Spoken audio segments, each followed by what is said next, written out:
I'm absolutely excited for that. Yeah, I think I'm really happy to even be a part of the show because we get to literally talk about every single event in the CBT and relive it because we've been there.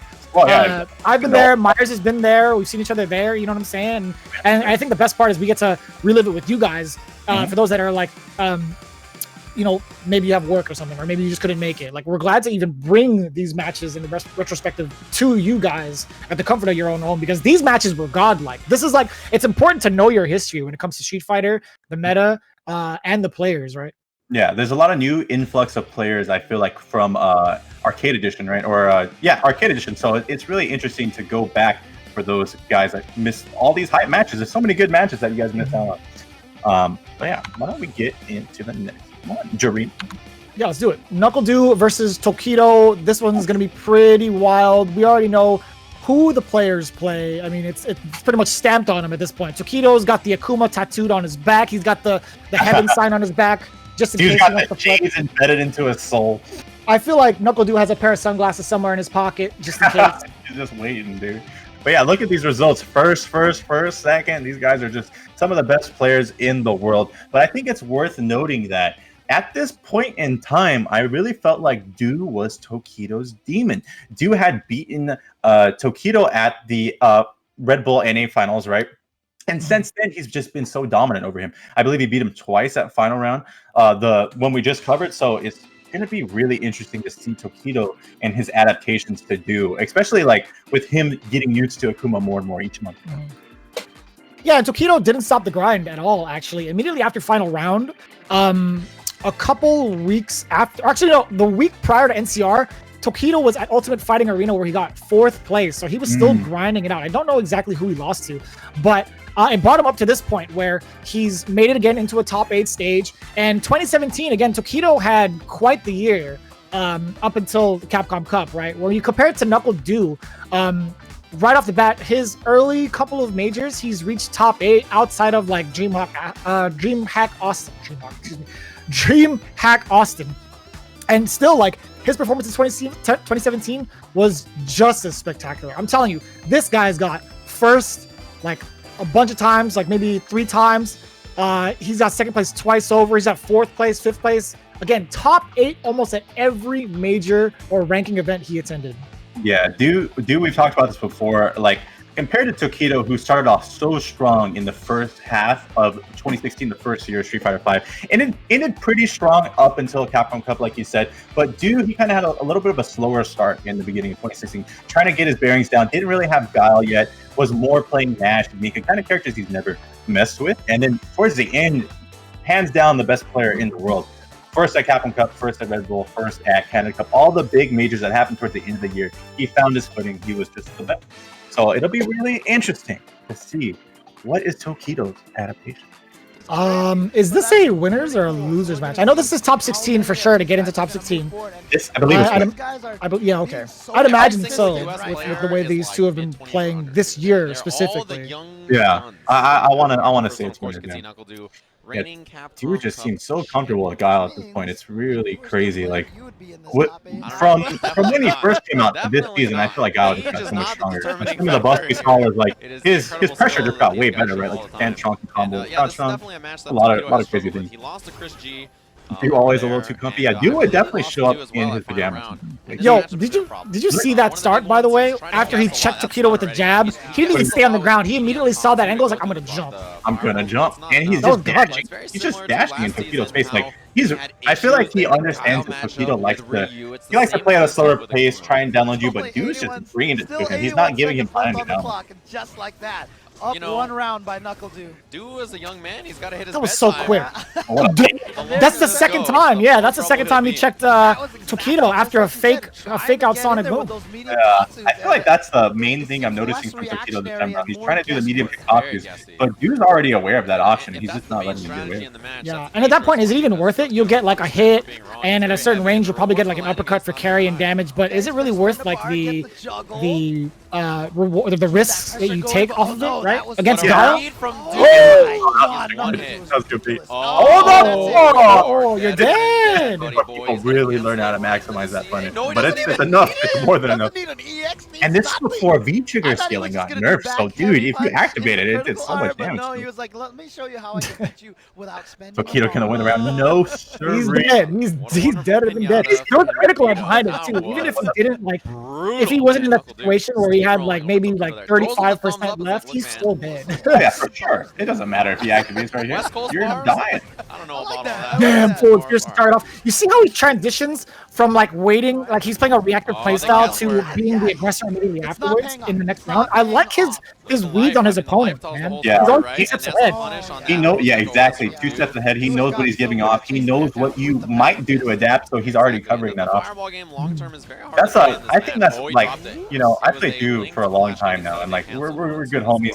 I like his playstyle a lot, and like the one thing I think Du is the best at is exactly what you said. He's very good at mixing into the person up.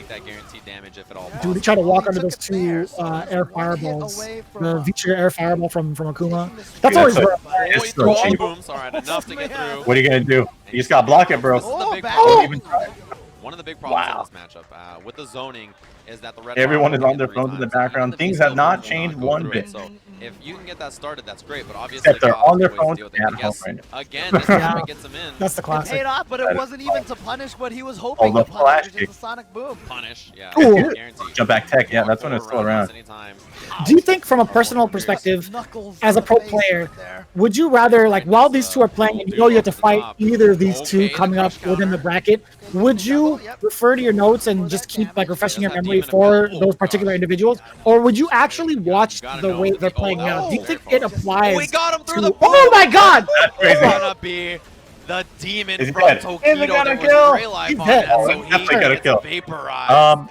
But to answer your question, basically, I like to have my own notes on the player, and then like I like to check them out at the event because like you can see how they're playing, like say like on an online match or a previous tournament. But humans are humans; they're gonna feel different feelings during a certain day, and like they're gonna act differently. Like there's been so many times I'm like, this guy played this way, and then I play them in tournament and they play completely differently. Like people just kind of have their different feelings per day, right? So I think it's good to have a kind of general idea of how they play, but also keep an eye on how they play.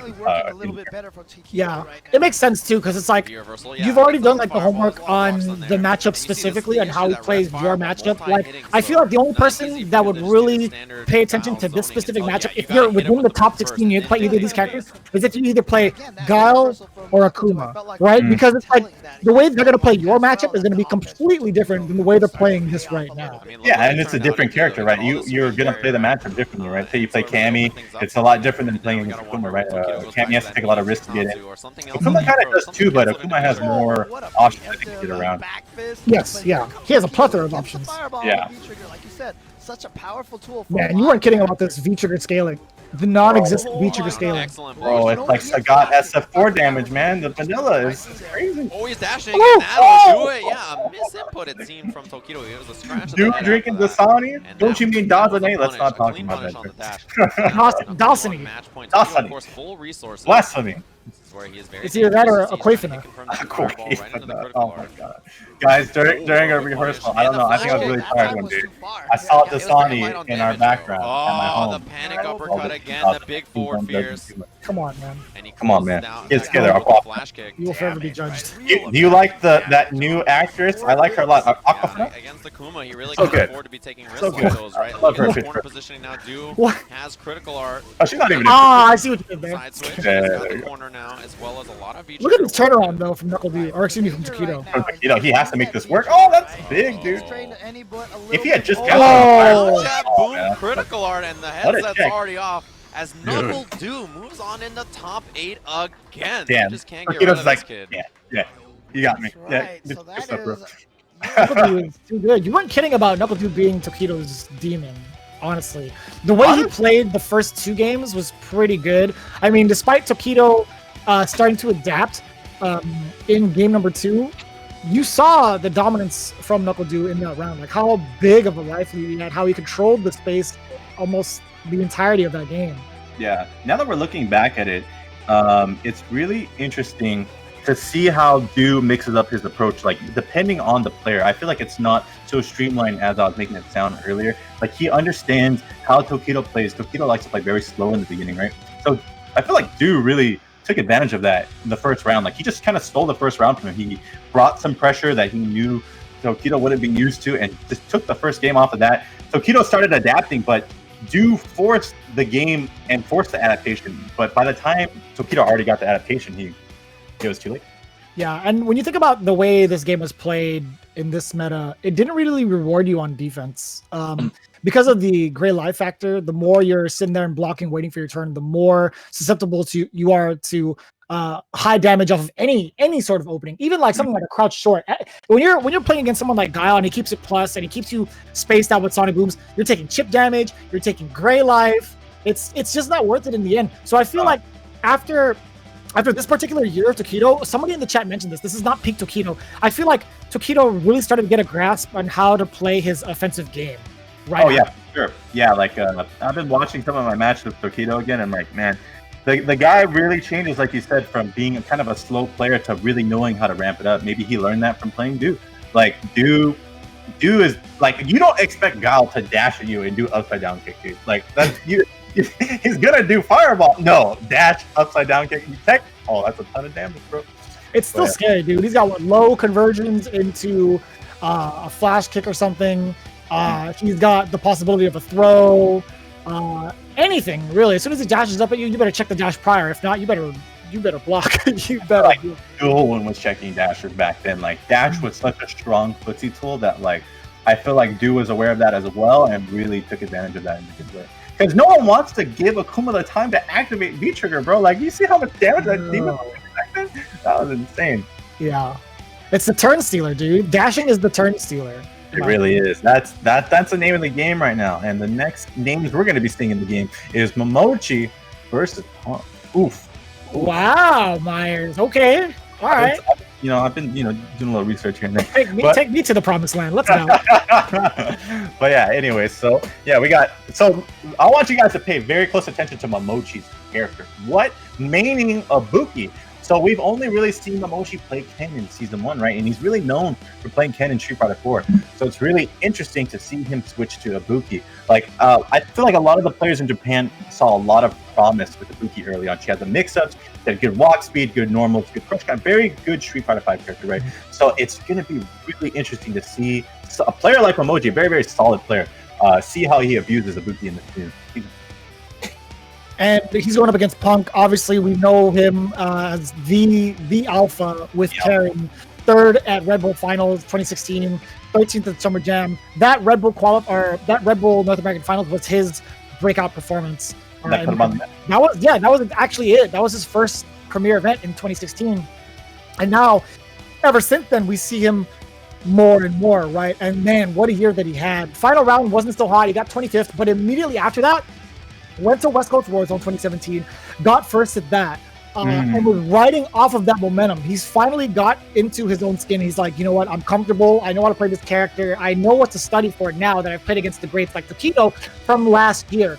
And it drove on his track record from the entirety of 2017. How many times he's gotten first place, second place? I think he's got the most first place wins, probably other than maybe like Tokido in like his peak in his prime. Right? In his prime, yeah. I really, if you're referring to last year, for sure, one of the most dominant runs we ever seen in CPT. He has #1 in CPT, arguably the most dominant player in the planet right now. But it's going to be interesting to see. It's the first version of PG Punk. We have a new version of PG Punk, but we have the little baby PG Punk. But he's a very, very strong little baby. You don't want to mess with this baby. So it's one of those. It's like one of those anime sequences where it's like character development. You see like the humble beginnings, and then how much he's grown into like a monster when it comes to competition wise. Like he'll have a smile on his face, this nice humble smile. But when you get him in the ring, who is this beast? Like the aura is just like fuming from around him, like this red glowish aura. But he's got that slight smirk on his face. But as soon as the smirk goes away, the aura intensifies. And it's like you're shaking. You think that's blonde hair? That's his blonde aura because that's not even blonde hair, dude. It's his aura. Those are actually flames, dude. Those are flames coming from his head. Fire from my head. Fire from Rayhead. He was on fire this year. He was absolutely on fire this year. Let's take a look why, right? We have Punk versus Momochi. Let's get into the match. Get it. This was indeed before Evo. This was back in April 14th through the 16th of 2017. We've got the dates, the receipts. Okay. I keep receipts, Myers. I keep receipts of everything. Oh my goodness. I was an accountant before this, okay? Oh, yeah, you were. Oh my goodness. You know all about the 6 a.m. life. I was like, bro, how are you gonna assume Jeremy never?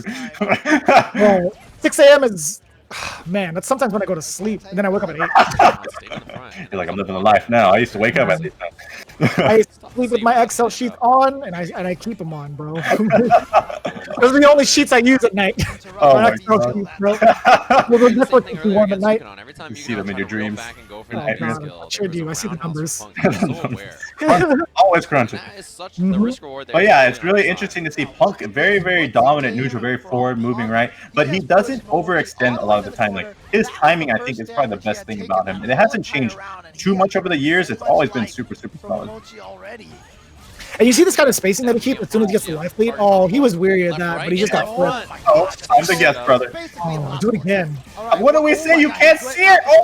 Oh, no. John Cena up in this business. He's gonna go for the reset, absolutely. Where are you? I got hit by every single one of those. Something that we're getting very accustomed to seeing. I just hear Batman every time. Where is she? Where is she?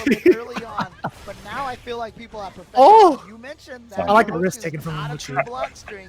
And so Momochi. Oh yeah, for sure. And he's not deterred. As soon as like Punk gets hit by that uppercut, he immediately goes back, puts his foot on the pedal and just goes. Yeah, for sure. I feel like if you compare Punk here to Punk now, I feel like he got a little flustered by that. He's playing a lot faster this round, but usually now I feel like he doesn't let that kind of stuff fluster him. Oh my God! Oh, I hate this. I'm just remembering how big of a hate I had for Lucky Deck. That feature got one. Oh, dude. Yeah, I remember talking about it at NCR with you guys. I remember we went there early. Yeah, we did. We were at the house of the G.O.A.T. Oh, did he get him? Oh, the G.O.A.T, yep. House of Joser. You are ridiculous. What an answer. I didn't think that was gonna work. Oh, I didn't even know what prefaced that, other than the activation. I think there was a gap, or like he blocked the activation and felt like he was going to do something, right? Yeah. I think you might be right. Yeah, Punk was very good at landing raw super. Like he would sometimes wake up with super, hard read super. It just would work most of the time. That was such a tough angle to even try to block the reset. Oh, that's dangerous. Yeah, Momochi not committing to the target combo. If you leave it long, you are going to get punished. Yeah, you see that jump back OS answer, dude, with the EX Tenko? That was sick. This is where it's dangerous. Oh, what a DP. You gotta guess. You gotta guess, brother. No, it doesn't. Oh, good OS. Good answer. Yeah, he did jump forward OS. So he's gonna get an opportunity here. Is that gonna combo? Oh my God. Come on, man. Bro, I don't remember how this dumb V trigger works, man. It's crazy. There's so much utility than I remember. I saw him chuckling. What did they do? Oh, yeah. Chat, remember what they did to nerf V trigger 1? I believe the activation was minus or something. They definitely did a number on it to make it not as viable as V trigger 2. Did they actually in this season? Is it still 3 bars? It is still 3 bars, yeah. So I guess it didn't change from 3 bars. It must have been like something big. Can nerf V trigger 1 by releasing V trigger 2? That's fair. Fair. V trigger 2 7 frames, dude. That's a good just punish tool. And you gotta hold the mix after. I like how Punk is starting to not be so active, but he's still being very aggressive with his walk forwards. Like he's just encroaching on Momochi's space. He's making him feel very uncomfortable. And I feel like Punk pretty much established the way Karen should be played offensively, right? There was a handful of other players using her, but no one like Punk. No one was really optimizing her like Punk. I feel like everyone took notice. Everyone that played Karen definitely took notice, especially Justin. Oh yeah, absolutely. I forgot. Yeah, Justin was playing Karen the early years. Yeah. Ooh. My inner yipes came out. I couldn't help it. Every time I see the elbow to the slide, it's a cool looking combo. It's a cool looking combo. Jump back. Oh, good jump back. Oh, second bomb is out. Just bomb. Get in the way. I like that decision. Damn, Now the bombs, Chip, dude. if he can Oh, just find a Chip tiny is little imminent. bit Yeah, if he gets one might be solid, able to like, get into chip range, but there's only 15 Orochi, seconds left on a the couple clock. times. Ooh, that just He just Oh, yeah, needs you're one dead. straight hit, Now a really. super big Only problem. one kunai left. Only Oh, one that's so kunai risky. left. Oh, sweet! Wow! Hail Mary sweep, and it Punk paid off. Look at rubbing dude. He's his like, you did that. hands. Yeah, he definitely acknowledged that. That was a good read. He's like, Yeah. most of the time he would You know, laugh, Momochi but there was won, he would've a put him nod on of that point. approval That's and a lot of pressure smile. for Punk Yeah, to he's like, I would have done that too. I would have done that too. Bruh. Got the bros in chat.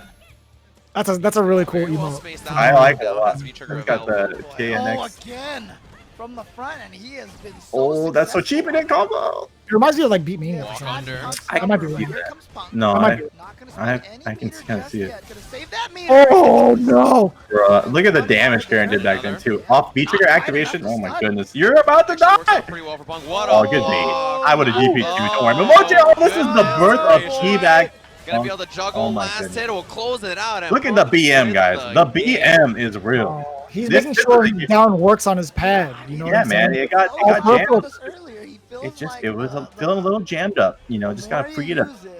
Just Just like we're freeing up Momochi right now. It's crazy. Yeah, dude. Totally. Yeah, and this is the If it's time overused, where then you're Imagine players teabag. really- right, but if it's targeting, yeah, imagine that, that's right? A when legend. it means A legend. something. You know? Sorry, what were you saying, Jeremy?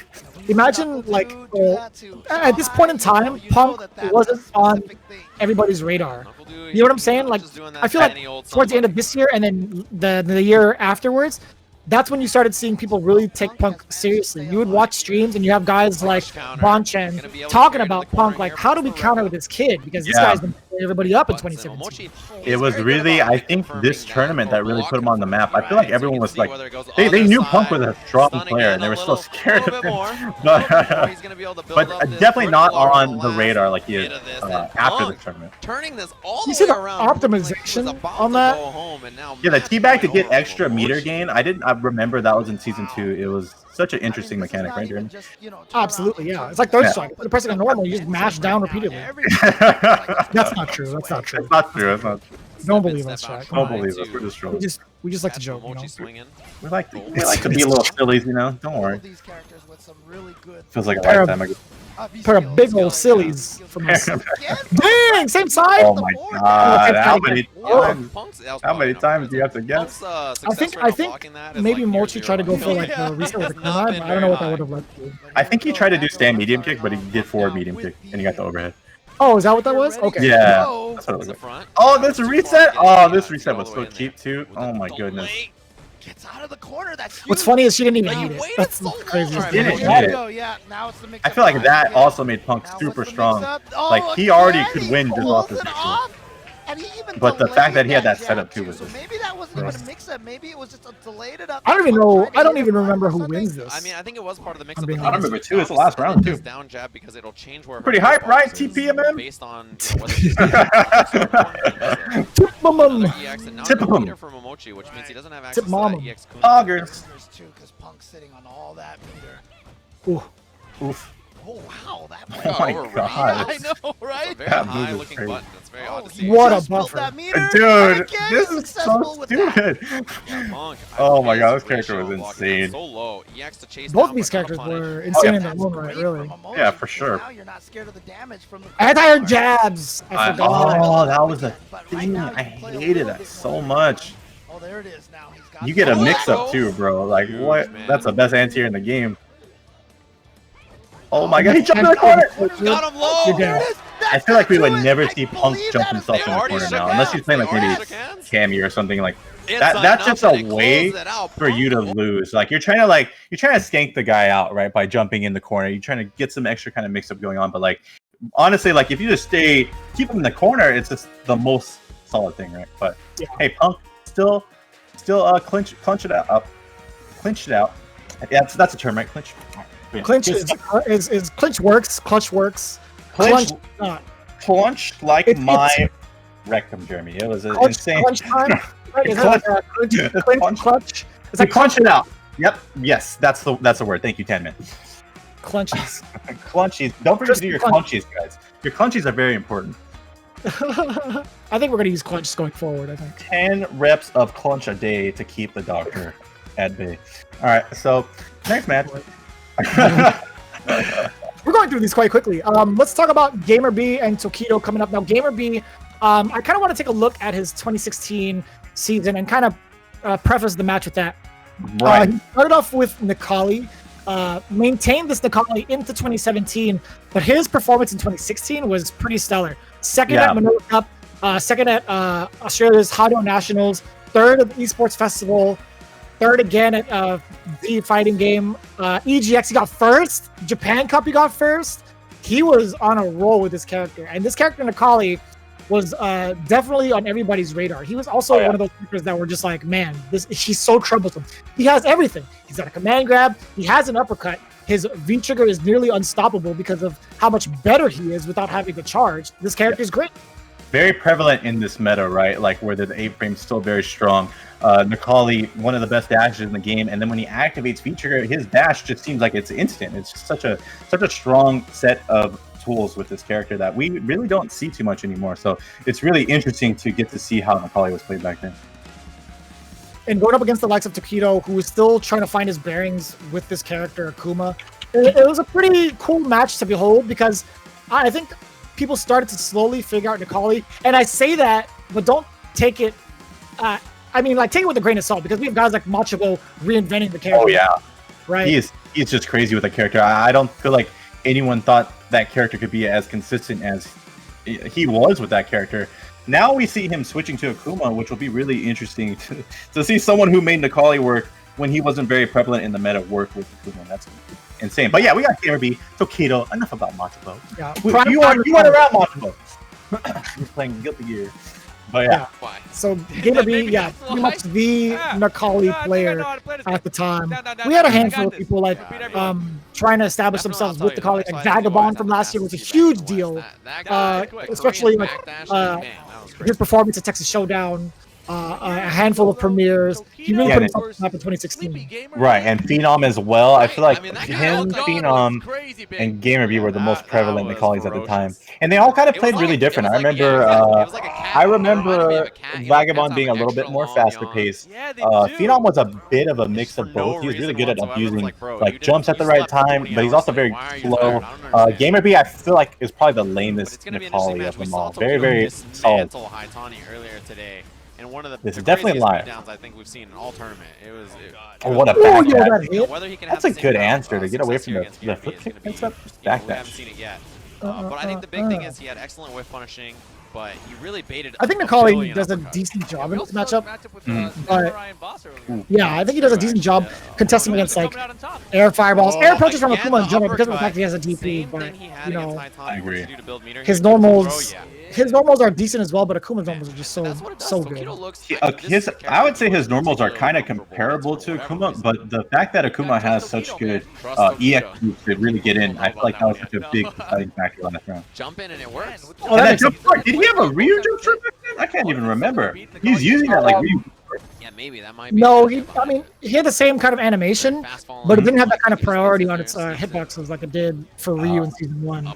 They normalized it by the time Akuma was coming out. Right. You know what I think it might be is that he's abusing people still using anti-air jab, and that might be the answer to anti-air jab. I never thought about that. It's really smart of Tokido. Leave it to Tokido to figure something out like that to deal with something that's still annoying in the meta. That makes sense. He knew it wasn't going to combo at that range. And look at this transition from GamerBee losing the first round to holding this lead, and this is the point. This is the part where he could really take advantage of his V skill, just kind of space Akuma out, take the trades from the fireballs while building V trigger at like twice the speed, right? Because if it hits, you're building. If you get hit by a fireball, you're building. So he's at a really comfortable position, right? And I feel like he's not too concerned about having V-trigger. It's more he's trying to keep his V-meter high so he has multiple chances to V-reversal when he's in trouble. Yeah, when you use it, when you use V-reversal at that point, like, there's no point in really using V-trigger, right? Not even to try to maybe close it out into a combo, but for the most part, like, from a probability perspective, you'd want to use it for a V-reversal because you don't want to let the opponent gain momentum. Yeah, there's a lot of that. Yeah. When did GamerBee switch to Cammy? I believe it was 2018. Yeah, he was very loyal to Necalli for the first 2 seasons. I believe he switched to Cammy when he saw Cammy was very strong. Yeah, just continually going for a heavy Tatsu for the carry. GamerBee's always been like, fireball out. Oh my god! See what I'm saying? Yeah. That's the kind of stuff you would use Yeah, I Fudo don't think for, so. right? Yeah, you have a lot of versatility when you keep meter like that, Man, right? that was like a mind game. Oh, the delay! That was that. super So, delayed. Tokido looking incredibly That was prepared. that was a Taking hard on beat. Like he Titanic, knew but your not delay GamerBee, time. who has a much And maybe he's just trying to bait the activation too off Look how EXP, tired right? I am. Where's Momochi? He Those baited fireballs, man. And it's Oh scary my too because he gosh. has access Alright, to a you might be command on grab. the- It's It might like, have been an no, elaborate I can strat. He knee waited you, until I can Tokido throw you, got I can command Yeah, grab he you. waited until Tokido Yeah, was there's a lot of options you have to worry Beat him about. with That's the definitely not where you want to Uh-oh. be. That's next level strat. The fact that you can do it from a crouching position is dangerous. Yeah, that's crazy. Only top 16 strats. That doesn't work in pools. Oh, yeah, it's top 12, huh? Let's get in the top 8. Oh my god. Ooh, what a Tokido. heavy He's punch. right up That's in there. crazy. Well, you see the jump Is that away Rip here. commentating? My man. Right out of the corner. He just I needs just to build noticed that, yeah. up Why more was of Rip that commentating? deviation. So he knows he wants to size Because he's ball. a I'm just good playing a lot. commentator. Yeah. That's all he's looking for. He was playing he won. Size balls, and that's why He Tokido played a lot of pilots Yuri. himself forward past it. Yep, You should have seen his Ryu. Nice short from His Ryu was not talented. His Ryu was funny. Every time he did a target combo, the strong, fierce roundhouse, right? Here we go. R.I.P. I'm like, you're so corny, bro. You're so corny, but I love it. He would never optimize. He would only do that on stream because it just fit with his name. It works at least most of the time. Look at him. look at The collie pose of the uppercut and everything. He doesn't look as tired anymore. Look Rip at is that good smile on in his any face. setting. That smile is But pure cheer. baby! Oh, man, he is definitely Jeremy not is tired. having a good time, dude. I feel like that's when He a lot is of players wide awake. play really well when they're just having fun, dude. He actually thought I was sleepy. So he's Can't like, believe I Trick tricked on in the Sakura book. with Cammy. Come on, man. Sakura wasn't out for a long time, and then when she was out, was she really out? Come on, guys. GamerBee. Come on. Look at all the V games Come on. without that crush counter. She released an arcade edition. Exactly. I didn't see her. I didn't see her at the beginning, but towards the end, you know. I remember that video of you crying. Everything's working Hey, out. well, happy tears, Jeremy. Happy tears. Yes! Oh my god, yes! Oh my god! And then I was there. I mean, I was there, and I heard you crying from the stand. I was up in the front, and I was like, who's crying like that? And I see this tall-ass dude just... Is that a very tall girl crying? I can't. It sounds so high-pitched. It was either you or Callisto. Yeah, don't want to stand Callisto with anybody. was- You know that air I fireballs feel like he was are crying. over I was that. not crying. I was close, but Callisto was in soccer Oh, he got gear. hit? Yeah, that was hilarious. I love that reaction. That's one of my favorite reactions. It was a good reaction. Oh, he got hit! Oh! Did he No! He missed! punish? Hell no. Reversal! That's it. I Oh, want to see a pop no. up. Let me see a pop up. Eliminated by GamerBee. Yeah, See the game of jump beat. and the Did you steam? see that? Oh, Yeah, man, the- he is definitely not The tired. show hands? Nobody's that I'm gonna tired with rip my jump up headphone and out of down my after a win. Out of my. You thought I You're was scaring Kirby. You're scaring Kirby. Actually, Kirby's sound asleep. Okay, he's good. He's used Calm down. to me making weird sounds like that, popping off randomly. That was really good. That was very exciting. from That was GamerBee. cool. It's really. What were you gonna say? That was an elimination round. That was for top 8 losers, yeah. So the Tokido's already out. Very, very stark contrast from what we know of Tokido towards the later half of the year, right? Like Tokido, of course, won Evo this year. A very, very dominant year for him in 2017. So it's really crazy to see him not make top 8. We're used to seeing him make top 8, even top 3. Very, very consistent player season 1. So it's really interesting to see him kind of struggle at the beginning of season 2. Yeah, I think it's what comes with the territory of picking up a new character. I know, like, I mean it in a sense that he just came out for Street Fighter V. Like, it's obviously not like a new character in the lore or whatever, the history of Street Fighter. Obviously, that's not what I'm saying. But in context, it's like one of those things where he committed to his character. He's still trying to find his bearings. And it's still pretty impressive with his performance, right? Like, he's using Akuma, who's still getting fleshed out in Street Fighter V for this season. He got 5th at Final Round, he got 4th at Ultimate Fighting Arena, and he almost clutched out top 8 at NCR, right? That's still pretty good. And he went on a tirade afterwards. He was just destroying fools immediately after, which we'll cover eventually. But again, it's just one of those things that come with the territory. It's growing pains with the character, and you know, we obviously see so much success from him now with the pick. Yeah, I couldn't have said it better myself. You're going to have those growing pains. You're going to lose a lot. You're going to get your ass kicked trying to play a new character. All these guys are sticking to their main guns. You know, they've accumulated all this knowledge over a year, and you're trying to, you know, bring it to Akuma. It's really hard. But I'm glad he stuck stuck through with it, and yeah, just very dominant year after this. Yeah, so we are moving into the top 8 winners semis. First off, we have KnuckleDu versus Fudo. I want to readjust on the focus. Very clever. KnuckleDu, this one was pretty solid as well. KnuckleDu switching over to Guile. The last time they encountered each other was, in fact, at final round, if I'm not mistaken. Yeah. They actually played off against each other, and KnuckleDu actually switched it up into the mirror match in one of the finals. I think it was losers finals against Fudo. Yes, so he was losing with Guile and tried to pick Mika to not great success. So it's really interesting to see how Du's going to adapt now. Is he going to go with Guile? Is he going to go with Mika? I feel like we're seeing him start to trust his Guile much more this season with Guile's new buffs. Du always loved doing upside down kick in SF4, but I feel like doing upside down kick in Season 1, where you didn't have much advantage, you couldn't really get crouch strong after. There was not much use for it back then. But now, get a ton of damage. It's very, very Du-esque, right? Mm-hmm. And then on the same token, Fudo, with an established character like Mika, she did get significantly nerfed, and I really do mean significantly, because you can no longer Irish whip in mid-screen, right? You don't get the many opportunities you do at any point of the match, right? It's only in the corner. But Fudo still managed to make it work. And mind you, this is the year where, even though he got a handful of top 8s, he was still kind of struggling a little bit. He was sort of getting figured out, but I felt like it was because of the nerfs, him getting used to the nerfs. Yeah, the nerfs are pretty drastic, like you said. You can't do forward strong, can't do a lot of kind of things that Mika was getting away with. She had like a very strong crouch fierce back then that was like super plus on hit, plus on block. You're basically like, you need to play Mika very solid in comparison to last season, where you could kind of, do a lot of extra things, drop kick, this and that. But yeah, I feel like Fudo's the kind of player that can really make a character shine that looks like they shouldn't be shining in neutral.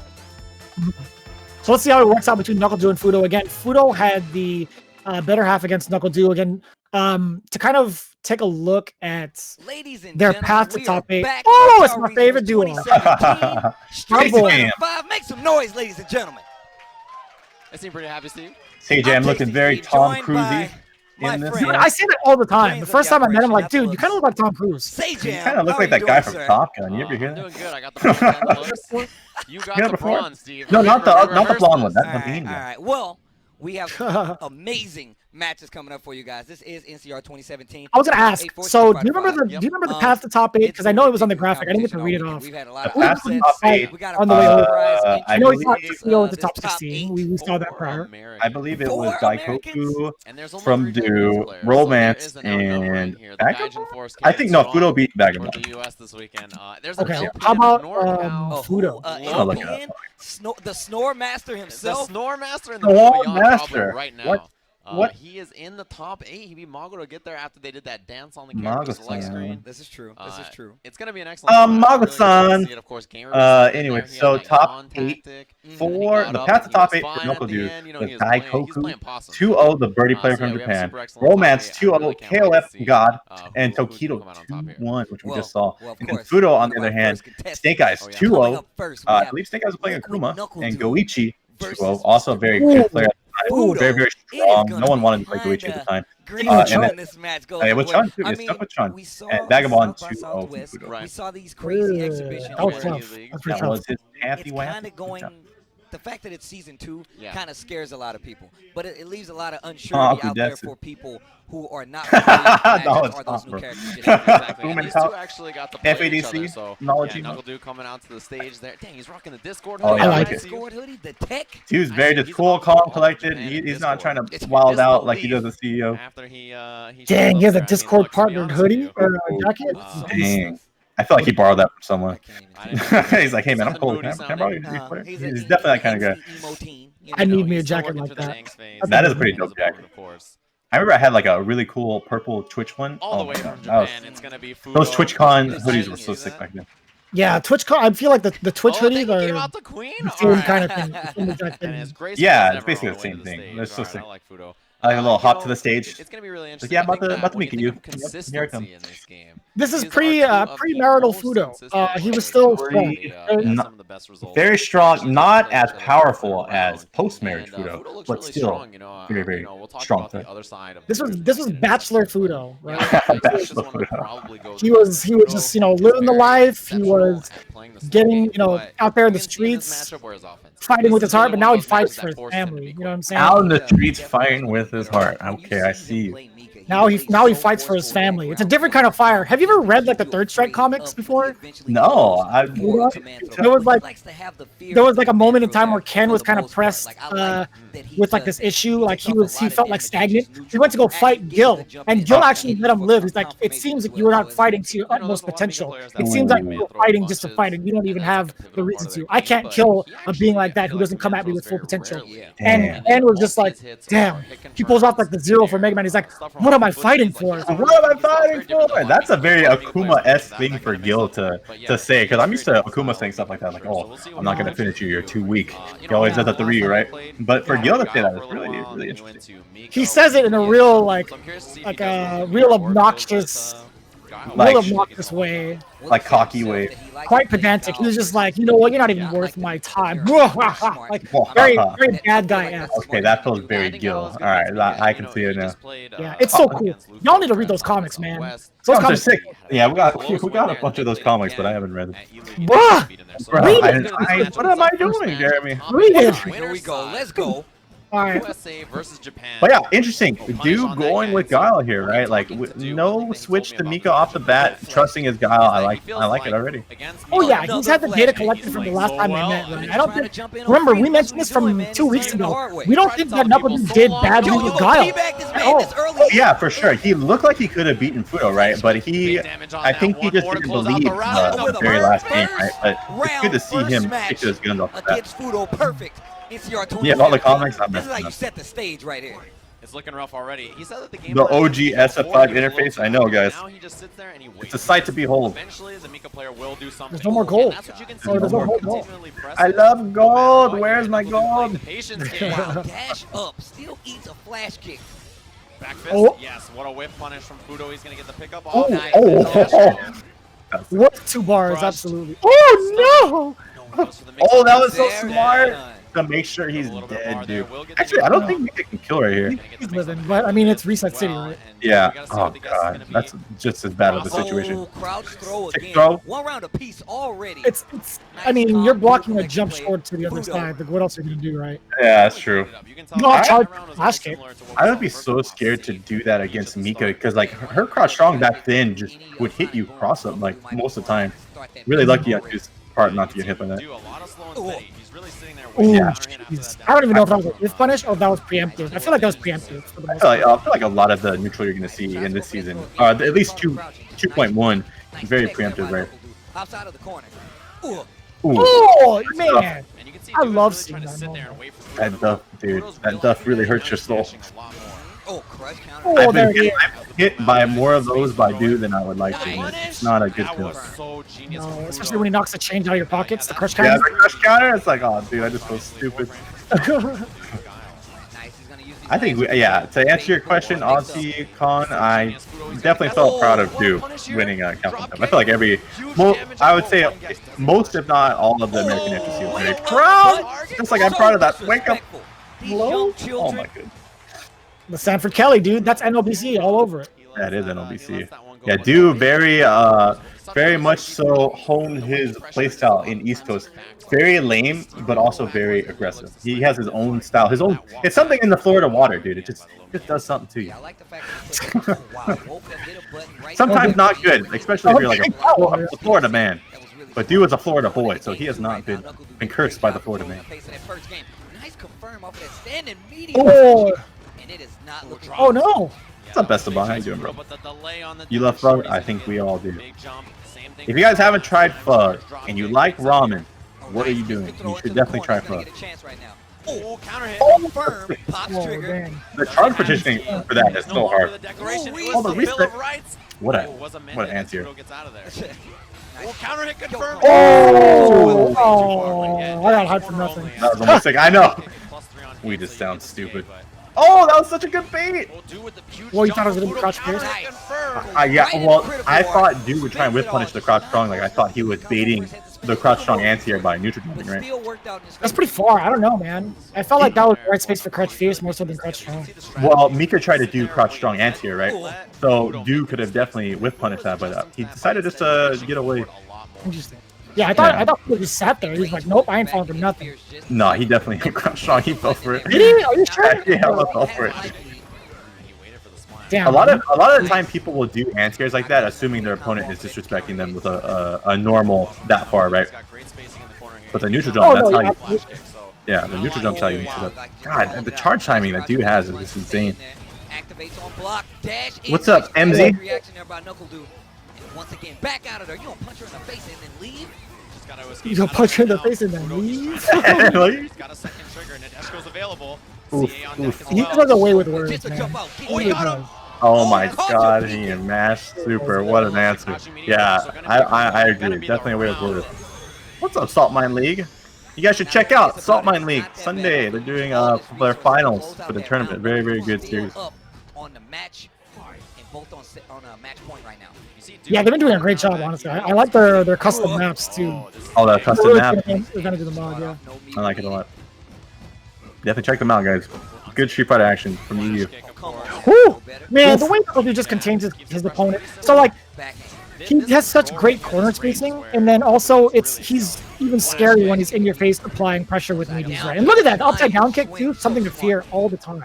Yeah, if I were to give Du like a stat, I would say it's more, he's like just an all-around good player, right? Like some players are really good at rush down, being defensive, but he's just all around very strong player. Wow, what a you know, this has been a hot topic for a while on Twitter about who's in the top 5, who's like the undisputed king of like Street Fighter and stuff. I kind of want to ask the chat, who is like, in your opinion, the Michael Jordan of Street Fighter 5? Not just Street Fighter in general, but Street Fighter 5. Yeah, Street Fighter 5 specifically. Who is the Michael Jordan of Street Fighter 5? And if you don't know who Michael Jordan is, I highly suggest you Google, because there's so much said about that guy. If you don't know who Michael Jordan is, then, you know, bless your soul. I'll pray for you. Yeah, honestly, people are saying Punk and Tokido a lot. It's hard to say between those two, because Tokido, like, as good as Punk is, as dominant as Punk is, he never won the championship, right? Like the big championship. But Tokido has. So I feel like that's the equalizer, right? I really feel like Tokido's probably the MJ. He's gotten his EVO win. He's gotten second at Capcom Cup multiple times, you know. I mean, has he ever won a Capcom Cup? That's true, yeah. That's where you can really draw the tape. I think that's where everything really comes to show. Like, all your efforts, no matter what the premiere is, no matter what event it is, all your efforts go up to Capcom Cup where it really matters, right? Yeah. Would you say that Du is the MJ then? Well, I'm not sure, because technically Tokido does not have a ring on his finger. He did not win the champion. He might have won like the preliminaries into top 8. He might have won it to go into playoffs, essentially, if you were to kind of compare it metaphorically. I think. Yeah, so Tokido technically does not have a ring on his finger. Punk does not have a ring on his finger. Du has one. Idom has one. Gachikun has one. Meta RD has a ring. Yeah. You know what I'm So yeah, very strong players. I feel like Idom's making a good case for maybe being the MJ of like at least the last year, because every tournament he went to, except for like maybe one, he made top 8 or he made top 3, right? And then at Capcom Cup he got first. So if you're gonna give an MVP at least of the year, I would say Idom was the MVP of last year. I feel like I don't know first at so many premieres. It's hard to just leave Punk out of the conversation. Oh, 100%, yeah. Consistency, I think Punk takes it all the way when in terms of consistency. But as to like being the GOAT, I still think it's up for discussion, right? And then when people compare EVO to Capcom Cup, I feel like EVO being the midway point and being a good amount of points. Like, so it's the mid part of the tour, and it grants a lot of points going into Capcom Cup. I feel like it's like the All-Star game, because you have all walks of life coming to play, right? Oh, you're saying Capcom Cup is All-Star game? No, I'm saying EVO is All-Star game and Capcom Cup is the finals. Is the playoff finals. And the interesting thing about EVO compared to Capcom Cup is Evo is like, it's a free-for-all, right? But Capcom Cup, you have your time to study for your opponents, right? Much like how people in the NBA will study tape for the finals, right? So like, it kind of shows like, it kind of shows how good you are at doing your homework, right? Like I feel like the players that do really well at Capcom Cup, they of course trust themselves, but they understand how the players play really well, and they have like, they've done their homework, right? They see their path to top 8 to top 3 who the most likely will play, and they have no time. I think Darth Cheesy or Darth, is it Cheesy or Chessy? Chessy. Either way, I think that's a more accurate description. Yeah, March Madness more so than All-Star Game, because All-Star Game is like very lighthearted. I think March Madness has a little better touch to it, a little better ring to it. Yeah, it's more serious, right? Like a conference final. Yeah, I don't know.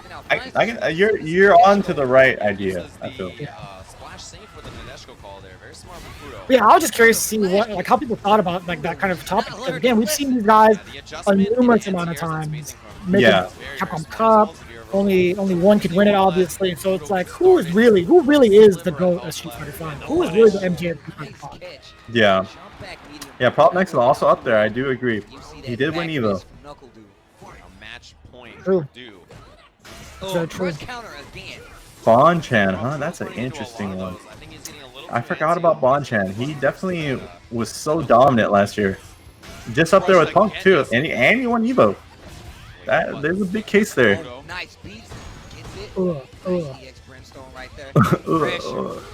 Oh, you're getting oppressed, brother.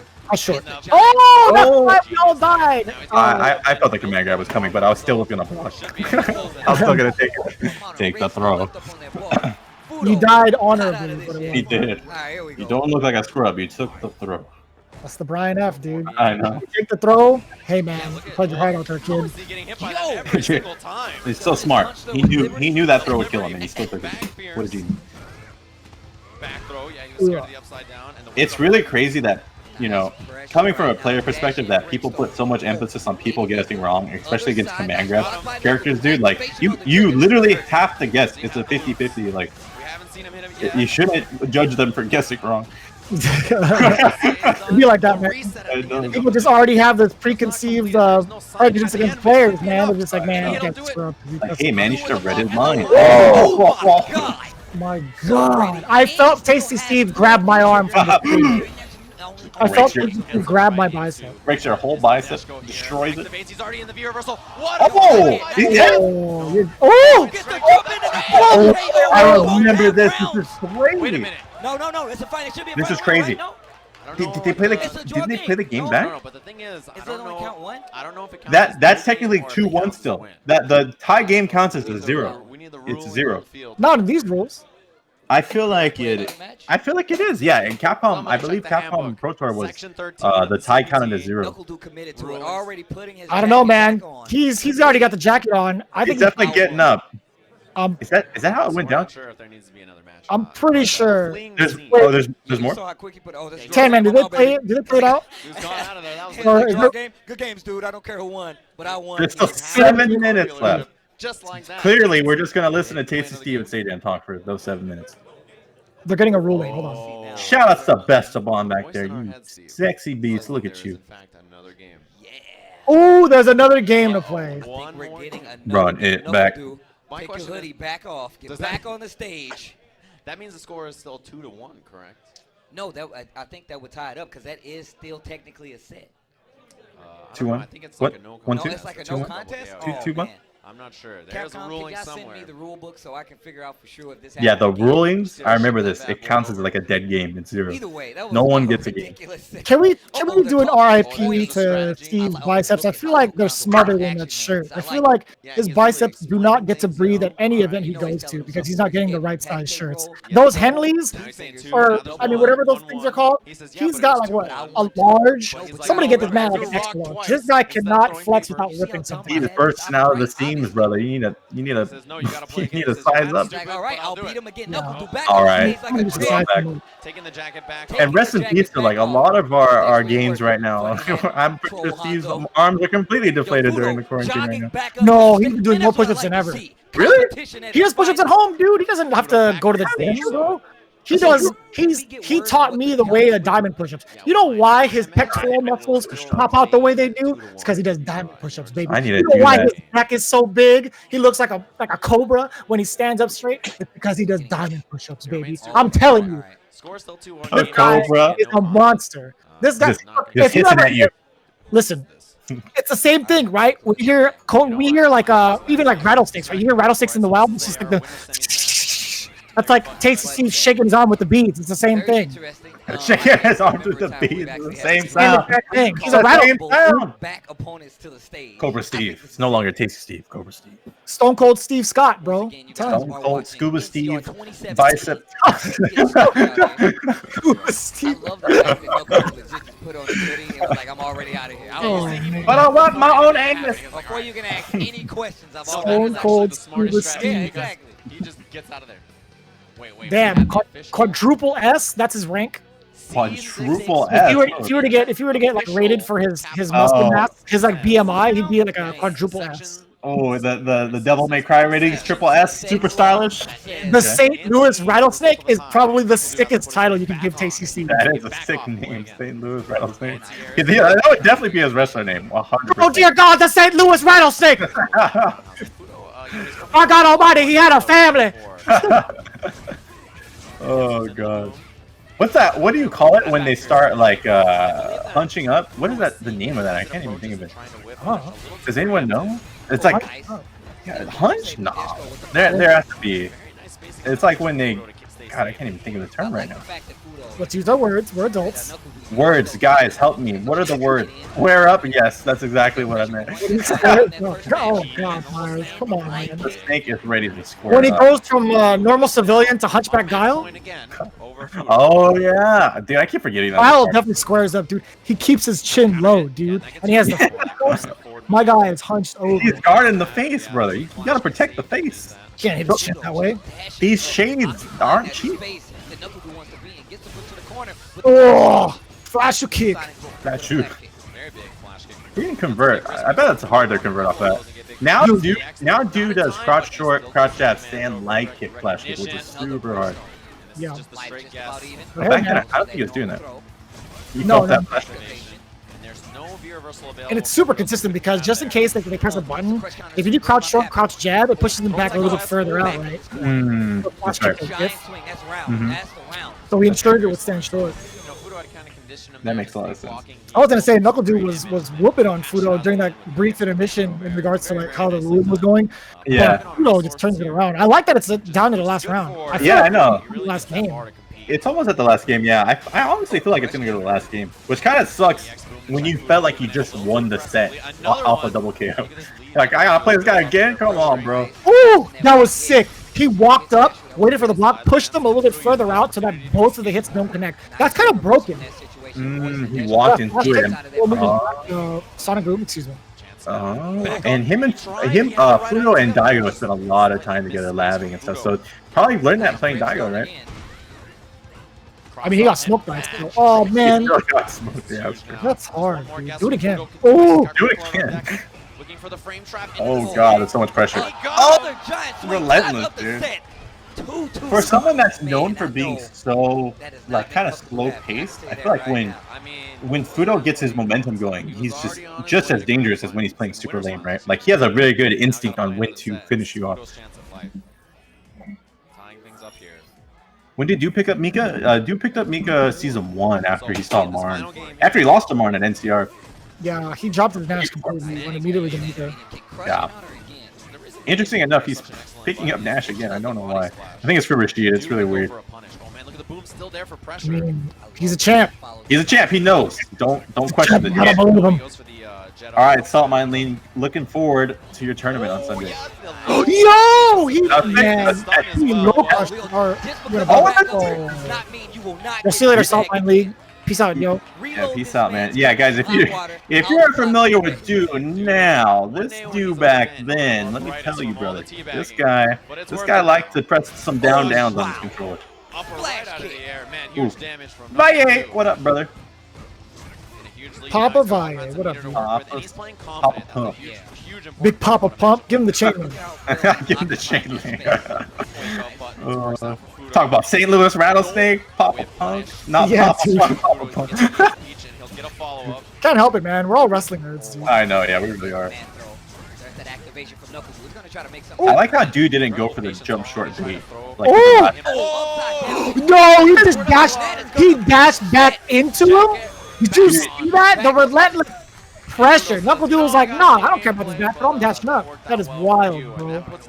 Confident handshake. Dude, like, one thing I want to point out about Du that's so unique about him that I feel like players are starting to do now is that when someone would throw Du, he would dash at them a lot because most people are trying to play safer. They don't get Oki after a throw. They're just trying to like inch their way forward. But Du would take advantage of you trying to think of your next move and dash at you. And you saw it perfectly right there. Just destroyed Fudo with the dash.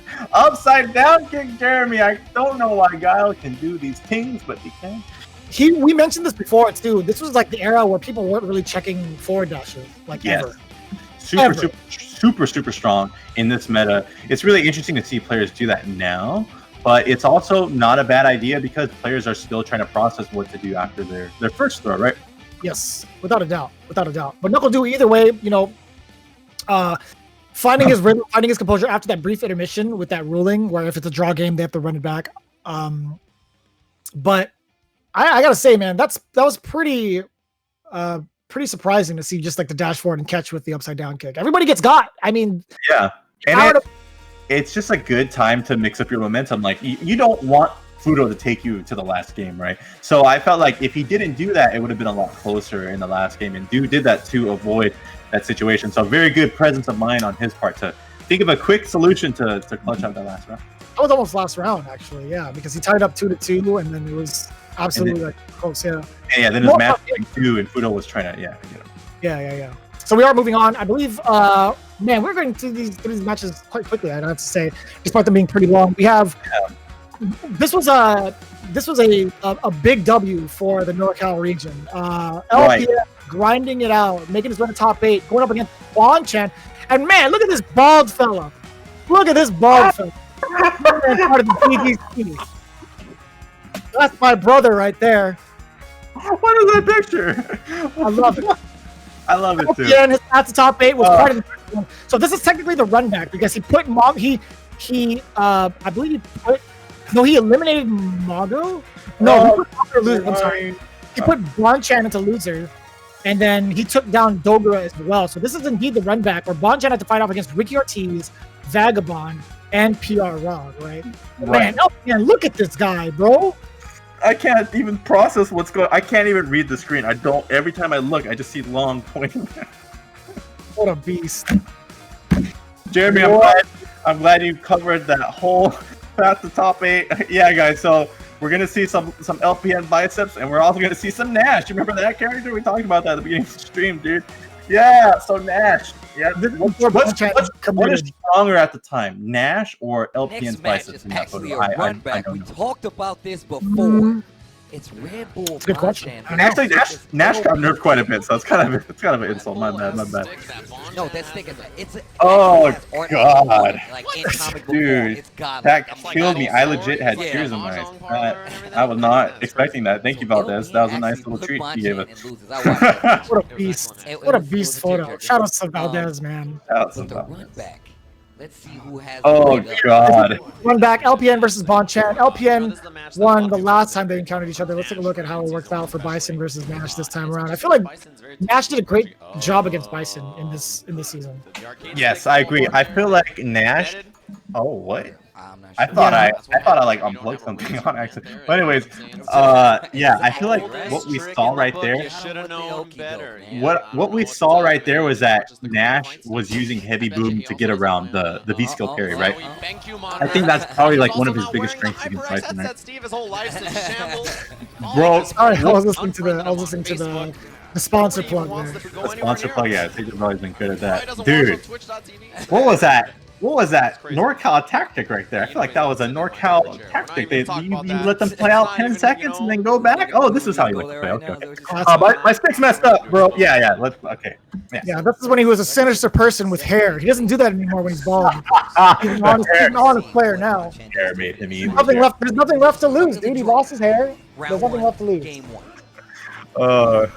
By fighting for my hairline. My hairline. I have enough hairline for the both of us, me and LPN, as it stands. Nice jab right there. Oh, Jeremy. Oh. I stand. All right. Nice wake Oh, up. the wake up 4-frame, huh? Big damage. Probably was calling out the double or the not so meaty down forward fierce from Bison. A lot of that was sick. You rarely see that.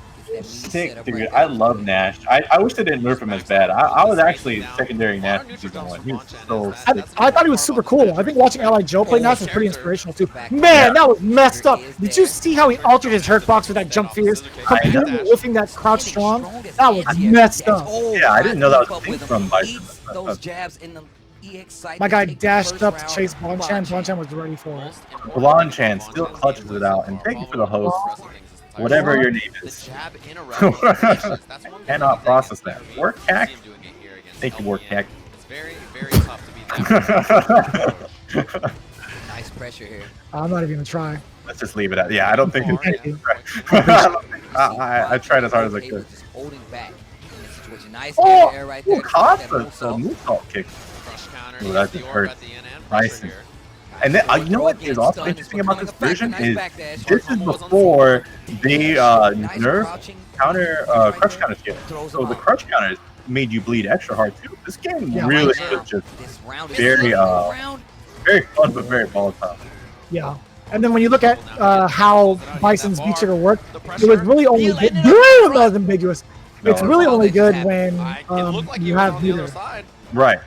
If you don't have meter, there's no real point to doing something. That was a really big weakness that Bison had. And he didn't have a 3-frame promo. Yeah, he didn't. He had a kind of an uphill battle this season. In this particular season, I feel like he was in the lower half of the roster in terms of like viability. For sure, Bonchan. You know, there's actually there's an FGC translated video. We're not going to go over this tournament, but the tournament after this, I believe, was DreamHack Austin, and I beat Bonchan, and then Bonchan said in FGC translated, when I lost to Myers. That's when I knew I had to drop Nash. I was like, really, bro? Am I supposed to be insulted or happy? That's a backhanded compliment if I ever heard it. Yeah, for real. But hey, I mean, like, if you guys compare each other's records, I'd take it as a compliment. Like, yeah, you're damn right. You're damn right. You're damn right. I helped you out, Bonchan. I got you over to Karen, all right? That's facts, man. Nice jump back roundhouse. Bonchan fighting his way back in. I'm sorry, guys. I ruined it for everyone. Set up here, the meaty moonsault. The Nash was so sick, though. I wish I didn't retire it. I wanted him to keep playing Nash. Activate. Yeah, I would definitely take it. You retired his Nash for sure. I'll take that. Sorry, brother. Oh my God. You're about to get my song. After the dash. Bisonopolis? Bisonopolis. Can I get a side order of a song? Bisonopolis. That was his end goal in Street Fighter the movie, right? He wanted to create Bisonopolis and, like, you know, bring out his Bison bucks, Bison dollars, whatever. I can't tell if you're trolling. No, I'm being serious. Like, he wanted to recreate like a Euphoria, or sorry, Utopia, not Euphoria, a Utopia with his name in it, like Bisonopolis. Bro, he called it Bisonopolis. Yeah. I need to watch that. I'm probably gonna watch that after this. Dude, that movie is the greatest adaptation of Street Fighter I've ever seen. I know, I love it, dude. That and Street Fighter animated movie is so good, top tier. No, the Street Fighter animated movie had nothing on the real life movie. Dude. Yeah, I know. Now, a French man playing America. Yeah, and then Raul, what was his name? Raul Julia. Julia, yeah, I love him in Street Fighter, and I loved him in Adam Sandler. He had a lot of good roles. Not done yet, though. He's the best. He's actually the best. Gone too soon, dude. Gone too soon. Great actor. I mean, it's been a while. Yeah, he was a great one for sure. Yeah, for sure. He was really young when he died. Yes. Ooh, jump back short. Man, that thing is so far. He got the answers. Oh, that was supposed to be maybe Psycho X. Maybe Psycho X. Yeah, I think so. You see how nobody was checking dashes, man? Oh, what I'm telling you, dude. And Bison's dash is really slow. So that's very telling of how good dashes were this season. Myers really called Bonchan's Nash a bronze level Nash. Hey, I didn't say it. You put words in my mouth. But you don't lose to bronze players, do you? That's true. Ooh, that's facts. I got you, chat. I got you. Yeah. I got you. Get him. What was your proudest win back in Ultra Street Fighter 4 and in what tourney? Against me, Super Arcade. I'm just kidding. I don't know. Yes, definitely that one. Who did I beat? Never happened. Yeah, you. Right. Yeah, We never played each other. we didn't play. Yeah, we played casuals, but. We played at Nick Going's house. Oh yeah, Nick Going, Driftwood. I missed Driftwood. Yeah, and I saw your notebook full of soccer attack. Oh yeah, I what a nerd with his notes. Oh wow, just gets clipped. Trying to learn how to read while he's at casual. Oh, is he dead? He's dead. Keeps him alive. Oh, the tie. Look at that. LPN staying alive. That is wild. Yeah, staying alive. Loves John Travolta. Just trying to stay alive. Lord V-Neck Driftwood. Man, Youngs and Roses is a real one. He's an OG. I mean, his name has Young in it, so Yeah. he's definitely an OG. I think my proudest win was maybe I beat a lot of people in casuals, but when it came to tournament, I feel like my best win was against Stanford at EVO. Not a lot of people know I eliminated Stanford at EVO. The last Street Fighter 4, people were like really looking at Stanford to do well. I'm like, I got in there. It's probably my favorite one. Let's go. And it was at EVO too, yeah. It felt good. And then I lost to Lapsy, so that didn't feel very good. I think about it, I never really got like something that big at EVO. Like I made it out of pools a good amount of times, but I think there's one like that was outside of EVO. There was a couple, but there was like one like I believe it was West Coast Warzone. I took out Team EG. I beat K-Brad and Justin in the saving like team tournament. Oh, and nice. then at West Coast, no, at we won the team tournament. Yeah, that was sick. We're not gonna say the name, but our team name was BBH for sure. It was me, it was you, and it was Brent. And our team defended American soil. We beat Dolgora. We beat the T-Hawk player. His name slipped my mind. Koji. Yeah, Koji KOG. And then for some reason, Fawaz was on that team too. I don't even know how that happened. Why is Fawaz? You know these guys? You have them online or something? What are you doing, bro? Got their line chat, brother. Okay. That was a fun tournament. That was a fun tournament. One of us beat someone. One of us beat KOG. I think it was either you or it was you. I lost to Dolgora. Yeah, I remember you clutched it out versus KOG. That was so sick. I beat Fawaz, then it was Koji next, and then it was Dolgora. And I lost Dolgora. And then I beat Dolgora playing Valento. That crap was crazy. Good time. Good time. Yeah, this is season 2, guys. We're watching NCR 2017, and we're just being old men talking about team tournament. Hey, you guys asked for this in chat, okay? We weren't even talking about it. Yeah, I know. You guys want to know our favorite wins? That's some of them. Dolgora played Bison and Lorenzo at the time. Yeah. His Lorenzo was beast. Yeah. Nemo played Lorenzo as well. He did. Whew. Yeah, Nemo. What if Lorenzo made it back to Street Fighter 5? I would hate him. He was so stupid. I'm gonna play him. I'm gonna play him immediately if he shows up. Yo, 100%. I'm 100% jumping on that ship. That character was busted. Only it took really someone like Nemo to see how busted Rolento was in SF4. He immediately jumped ship to Rolento. I want to say he was definitely one of the only ones to kind of like pioneer that character because he abused the red focus system so many times. So you thought you could punish my roll, huh? Let me cancel in the red focus. Oh, you think you could hit me continuously? No, I have infinite armor. Oh god, what a character, dude. What a beast. There's a few times where so yeah, Rolento, I mean, what's his name? Talking about him. It's Dolgora. Dolgora played Rolento and Bison. Bison was really good. But towards the later end of SF4, he pretty much only played Rolento. Correct. Yeah.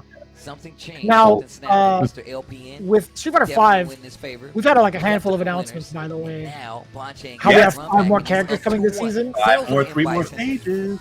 What if they dropped all 5 characters midway through the year? Oh, guys, what do you think they're gonna do? How do you think the rollout system is gonna be? I have no idea. I think they should just do it. Honestly, during this quarantine, that would kick up a lot of just drop them all. Drop them. Yeah, that would be really nice. Give me Oro. Give me Rolento. Give me Rose. Give me Sea Viper, and give me Sodom. Sodom would be sick. I would love Sodom. I never got to play Sodom in Alpha. It'd be sick to see him again. He was a charge character, right? Oh, he looked cool. I don't know. Oh, he was. He was indeed. He was, right? He was Yeah, also, I mean, like, people are saying that I want all the busted characters. I didn't even ask for a single twin. You want to talk about that? Like, that's come true. on, man. Jeremy held back as hard as he could right there. I sure did. I don't want you. I don't want you. Who wants I wish that it was a collective package. I wish it was like Yun and Yang, where it's just like Yun is like the normal version, and then when you V-trigger, Yang switches in and it's a different playstyle. That'd be sick. I don't know. Someone on my Twitter mentioned they wanted Yun and Yang to come back like Zeku. That would be sick. Oh, bro. No V-trigger, but you switch. That would be godlike. That would be godlike. I would love that. Bro, he has a target combo where he dive kicks in. Ooh, broken. But it's negative on block and hit. Ooh, yeah, baby. That's fine. That's totally fine. You know what? Take away dive. Screw it. Just take away dive. I don't care. Yeah, I feel like those characters are so strong that they don't really need dive kick. They have the command grab, dude, and they need dive kick, for sure. They need dive kick. Special moves. Yun's special moves at least were whack. Yeah, super whack. I feel like definitely Fang's a more solid neutral player, right? Like his normals are really good. Yeah, Yang had like staggerable special moves. You get counter hit stuff off of it. Yeah, Rekka. Shenanigans off it. Mini Rekkas, you can do something off of it. He had a cool in neutral compared to Yun. Yeah, for sure. And what was another normal he had? He had his normals were phenomenal, dude. Yeah, they're just crazy. Stand fierce, crouch medium kick. I can't think of a bad normal from Yang. No check on the moonsault again. Oh, Bonchan. Oh, LPM fighting. Two combos. Is this gonna go to the last game? I would hope. Yeah, I would too. Ooh, he could have punished that. That would have been big. Life just about even right These now. guys are bad. Oh, wow. I was just about we to say, started with the, you know, EX intro ones, the 3-minute ones, and then boom, 20 minutes. Here we go. That's Street Fighter 5, honestly. Top 8. I feel like top 8 just felt like it's been a long time in general. No, that was unfortunate. That was a wild crossover. Yeah. Definitely seeming like it's what's getting very, very lucky. I'm pretty sure this goes down to the wire. Yeah. Big jump over and got him. Ooh, wow, that was a cool string. Oh, good punish. Oh, activate. And he gets himself 3 bars. Oh, he tried to jump out of that. I like LPN not committing to anything. That was sick. I like that. Because most will assume, you know, Bison has no wake up, right? But I feel like a lot of people don't pay attention to the meter. Oh, the bait. Not committing to that! No! That catches him peeking. That hurts to watch, dude. He kept committing to that. Like, the first time he committed to that, he got lucky because Bonchan was mashing the reversal, but that time, Bonchan just waited it out. God, he had that. He thought he was gonna veer reversal again. Yeah. I feel like he was just trying to shimmy him, right? Like, he just tried to go all in on the shimmy. Bison doesn't really have great shimmies when he backdashes, so he has to commit to the stand strong. But I just wish he just kept his composure and just stayed close. He had that round. Bonchan was cornered. He didn't need to go all in. But really unfortunate. Good showing from LPN here. Made top 8 winners and got 5th place here. And then that's the last of Bonchan's Nash you're gonna see in this stream. I'm sorry, guys. I hate to break it to you. It was very nice to see Nash again. Honestly, I really like seeing Nash. But yeah. We kind of like to spread it around in terms of like character selection and player selection with the top 8. So we are moving on to ChrisG versus Mago. We haven't seen these folks at all up until this point, obviously, because you know you can only show so many matches, right? Chris, sick picture with Guile, took down Momochi, Romance, Haitani, quite the accolades there. Mago taking down Calvin Gion as well, PR Rog and Fujimura. Shouts to Calvin. Yeah, we saw Fujimura initially at the top of the show going up against Daigo and how impressive he was. Yeah. But still, the Karen pick from Mago though was too. It was too good. It was too solid. It's a hard match, Karen versus Ibuki, and like we said with Tokido, getting used to Akuma still. I believe that Fujimura is getting used to Ibuki at this time, and yeah. But Mago-san up here in top 8, and I feel like this was a time when ChrisG was like a very prevalent top American player at the time. He was making a lot of top 8s this year with his Guile. He was really like one of the first players to show how strong Guile was. I believe he was like the very first player to show the Guile loop in season 1 and really just showed this character has a lot of potential. So it's gonna be really interesting to see ChrisG, who's really known for playing Sakura, all these old third strike games, very, very solid fundamentals, and see how he transitions that to Guile right now. Yeah, you know, he's played a handful of Ibuki at the same time. I remember this was the time where he was down in Southern California. He was here for a while. He would show up to Wednesday night fights, and he switched between Ibuki and Guile pretty frequently, if I remember correctly. Yes, he's trying to find his footing. I feel like he was always trying to find a character that suited him.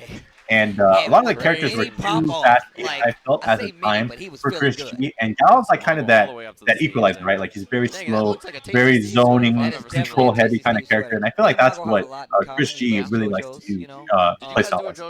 Yeah. And Mago, just known for his hit confirms, known for coming up with tech, very good rush down, known for DPing and dying. Really loves his fast characters with me. He's having a pretty good week. Yeah, he's definitely live by the sword, die by the sword kind of guy. And you know what? He does it off of educated reads, educated guesses, and he does it so well, man. His offense is ridiculous, and also his comebacks are ridiculous. Yes, always up there, always really solid, always been a threat. SF4, SF5, even Street Fighter League as well. He made it all the way to the finals. Street Fighter League too, yeah. They won the finals, I believe. Yeah, so just a very strong competitor overall. He's honestly just one of my favorite people in the FGC as well. Yeah, he's actually quite friendly if you talk to him. Yeah, he's a little bit intimidating, but he's such a goofball at heart, and it's super cool. Bro, he is so intimidating if you don't know him, but once you get to know him, he's super cool. He's really funny. He actually housed me when I went to Japan last year for a week, so he's a really cool dude. I appreciate him. Damn, that's amazing. That is amazing. That's intimidating, dude. You get to spend a week at one of the fighting game house. I know. I'm like, oh, this is a lot of manga you have here, Mago. He has like walls and walls of manga. It's insane. See Mago training. I'm like, oh, what are you doing? Oh, you do this? Oh.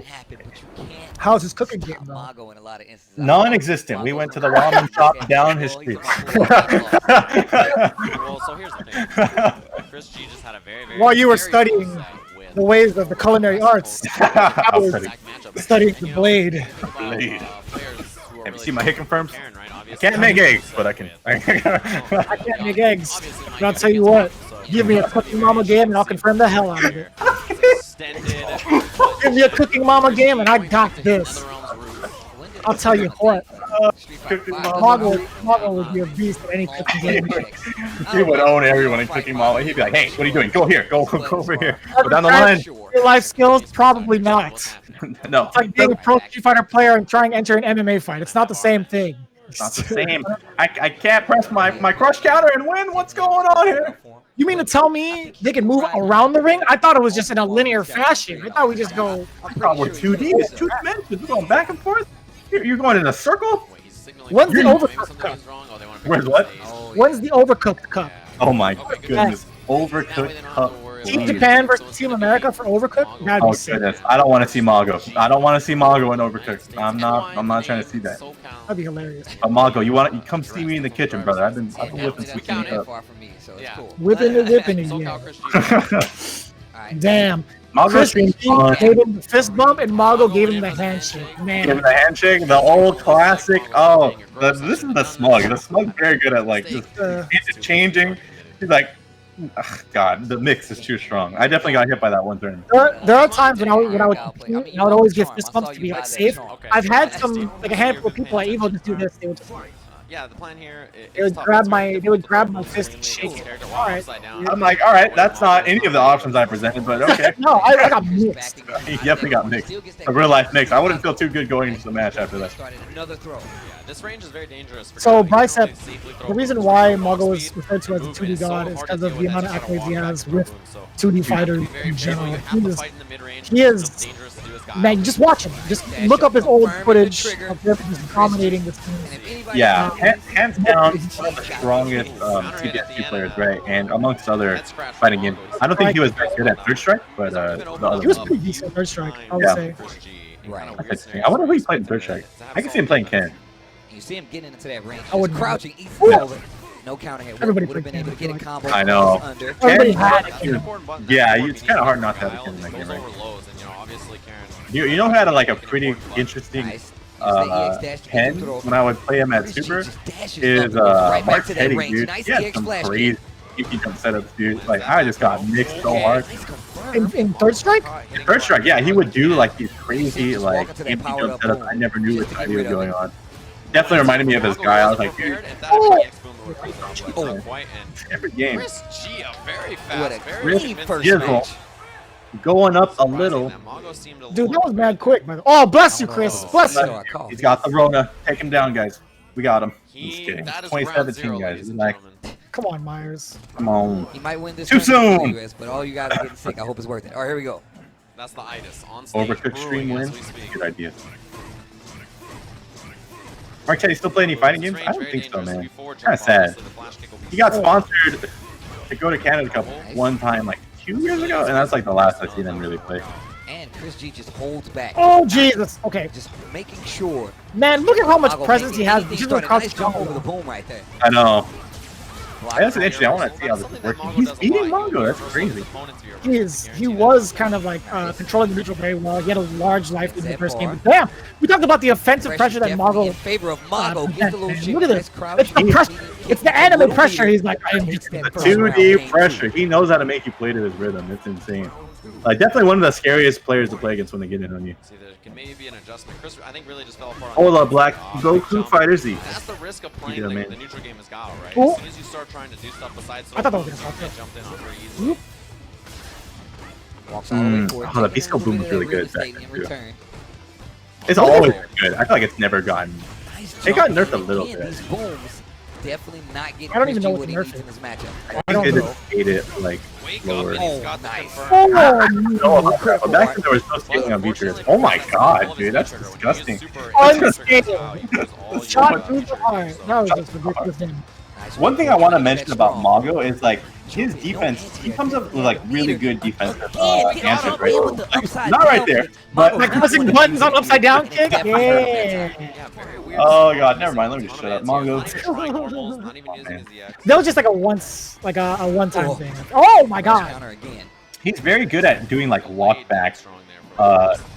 He's very good at walking back during certain strings that would normally you would normally be forced to block if you're crouching, right?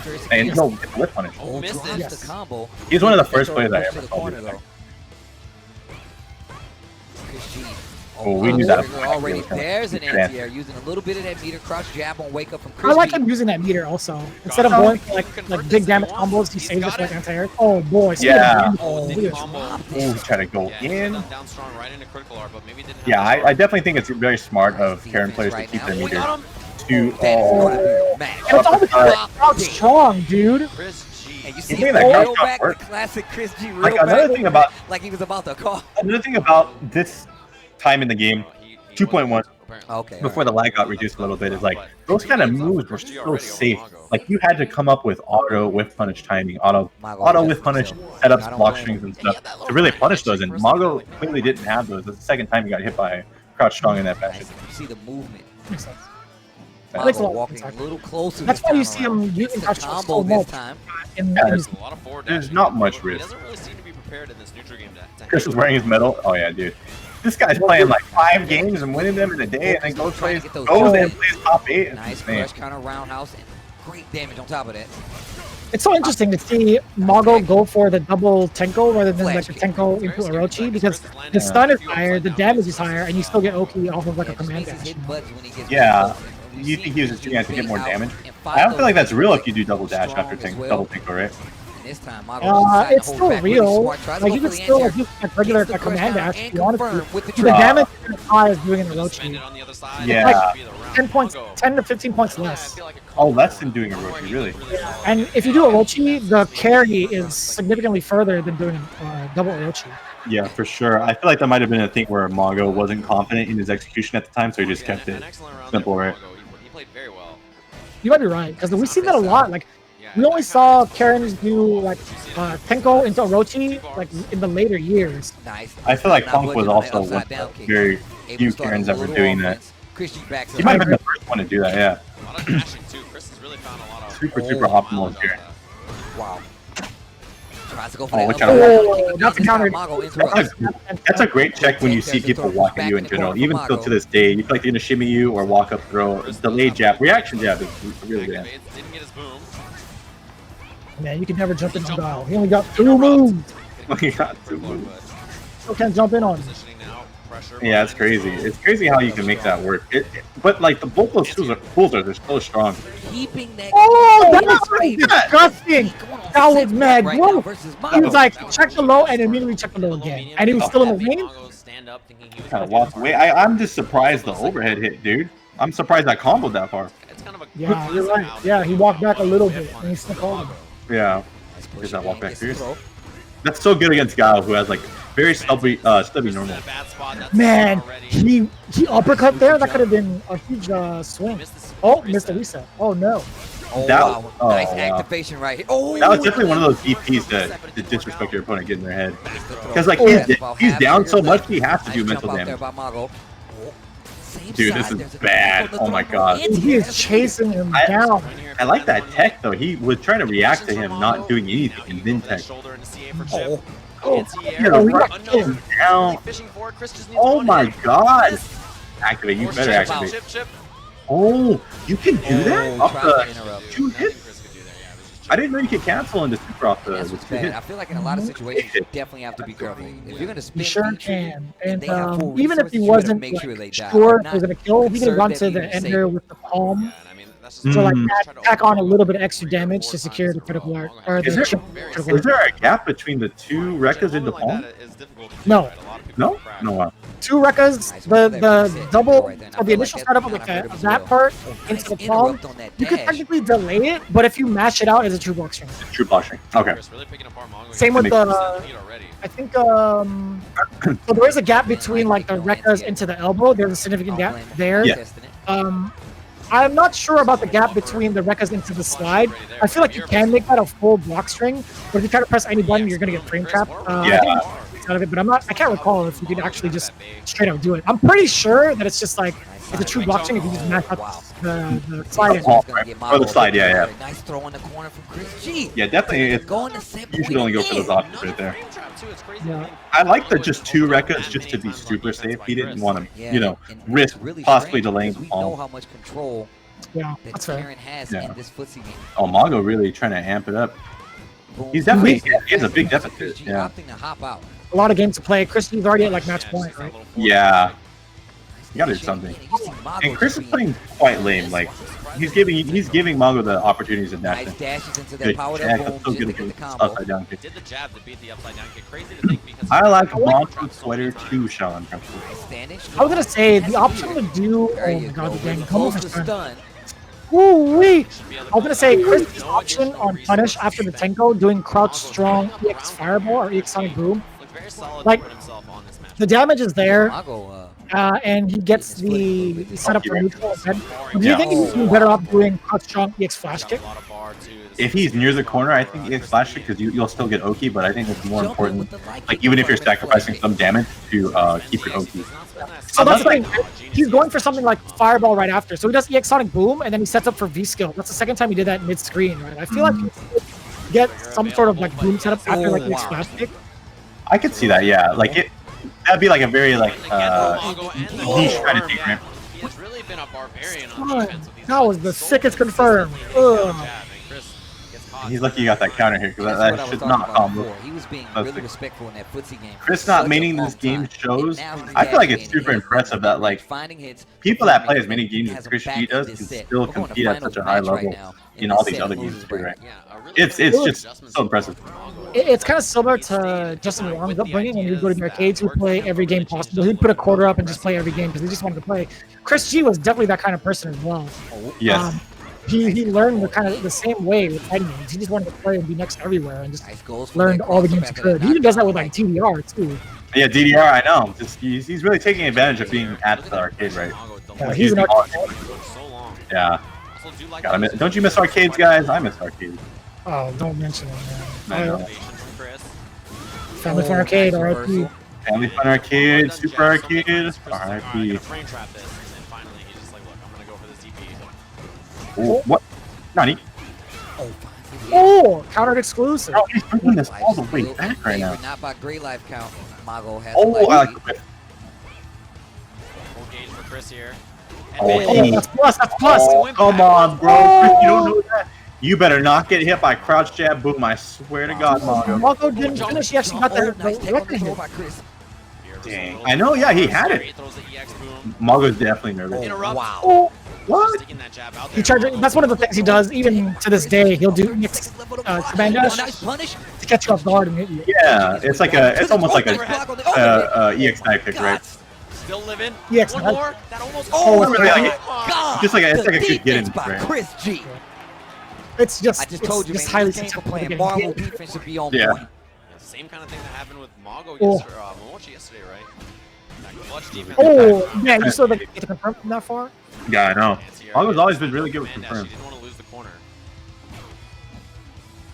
Mago's like confirm timing to this day is just so good. Like he knows when he knows when you're trying to block out the crouch medium kick and to go for another option. Right? He's very good at mixing up his neutral for the answer.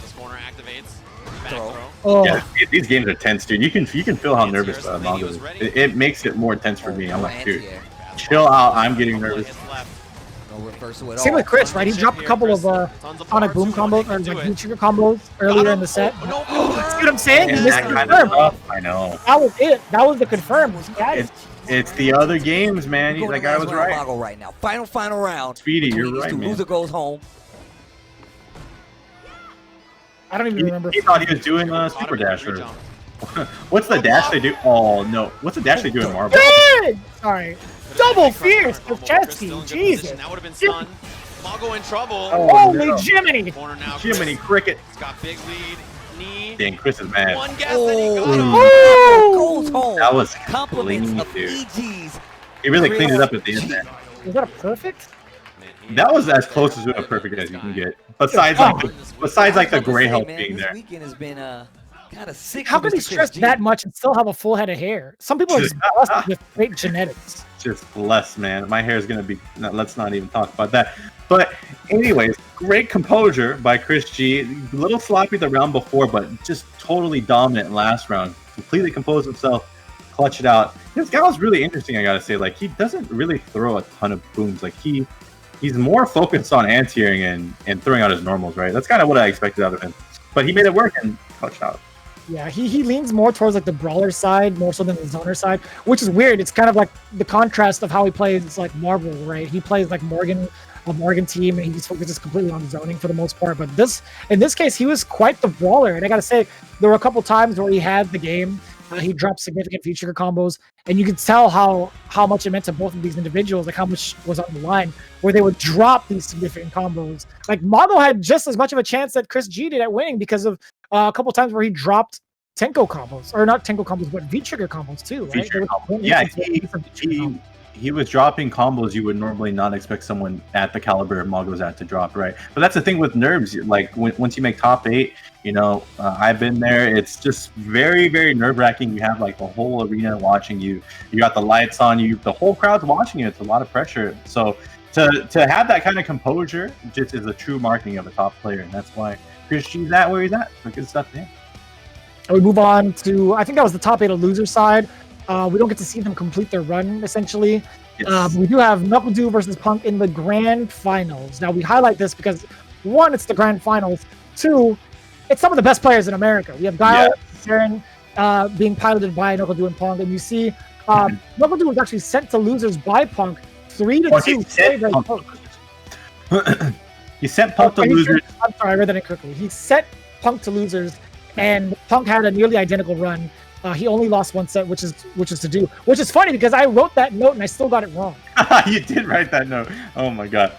But yeah, these players are starting to show why they're some of the best players in the world. KnuckleDu winning Capcom Cup and Punk making his emergence with his Super Saiyan hair up there, and just so dominant. Like I feel like this was a really good year for American FGC. We had Snake Eyes winning Combo Breaker the other week that we reviewed, and Punk starting to get top 2s, top 3s due up here in grand finals as well. Just very, very, very good year for American FGC. Yeah.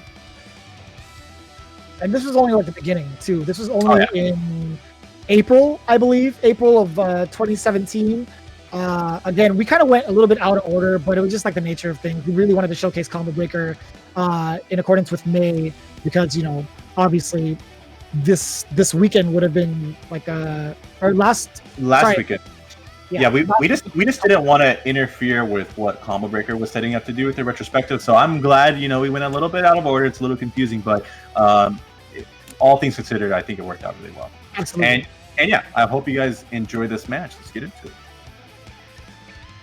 This one is pretty wild. If I remember correctly, we are in for a very, very long set between KnuckleDu and Punk, because if you look at where they're at in the bracket, if you know your history, if you remember who actually won this match, take a look at who's at what place. KnuckleDu is sitting on the winner side. Punk is sitting on the loser side. You can imagine the mental stress that's going to be going through Punk's head as he has to play this match in the run back from winners. And I can only imagine he's pretty exhausted after having such a grueling set with Du just before getting it was down to the wire 3-2. So I'm expecting a very close set out of them. He's got to win 2 sets, a 3 out of 5 to take this. Very, very long road. He was close to taking a first set. I believe the person that got third was Fudo. Fudo got third in NCR. Fudo got third. Al exception, one half. Trying to throw him off. Well, this is the match I like to see. Karen doesn't really have a great time against Kyle, in my opinion. Kyle just has a great time zoning Karen out and playing the range that Karen kind of faltered at, right? There's not much Karen can do about it in terms of her normals. Like, she does have an amazing roundhouse, and again, in this version of the game, crush counter scaling wasn't a thing yet. So, I mean, she was able to throw that out liberally, even go into V-trigger if she wanted to, and she has such great conversions off of that crush counter. But Guile has Momo that reach out further. Look at that, the counter hit off the Sobot. He can control a lot of space that Karen wants to deal. Yeah, like you're saying, I really do feel like Guile controls the neutral really well. But it's up to Karen to get in, do a lot of damage, hit her low forward confirm to really oppress Guile. Oh, I was in the background? Oh yeah, how are you here doing the analysis, but you're there at NCR in the background? Hey man, you're gonna get me in trouble with the time police, okay? Some secrets just can't be revealed. This is on the case. What? Oh boy, not gonna change out your pocket. Every time I hear guys do that line, he used to go every time he hears the crush counter, and I love it. I absolutely love it. Just went all in. He went all in. That's such a good sound effect. I feel like Yipes probably has his own soundboard out there somewhere, dude. Like, he just has so many good things. Massive damage. What a backdash. The backdash. So big. Yeah, that's right. I used the same technique. Strong. Oh my god. I don't know if you heard it in the audio of NCR when the backdash happened. Somebody in the car went, "The backdash!" It was so long. It was so long. Huge jump in there. Yo! He used the same tech as an SFL player. So yes, that's how I am here streaming right now. Oh, the big jump again. That big jump, and now Gal's got to work his way out of the corner. There's pressure here from Punk.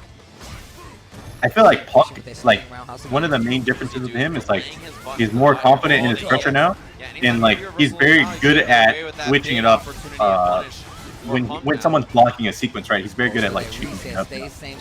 But back then, I feel like he would go for, you know, crouch strong low forward quite a lot. What a read! What a read! That was a godlike match. Oh man, I didn't think he was gonna. I like him not going into the Fierce because I don't think the Fierce would have killed him with the target combo.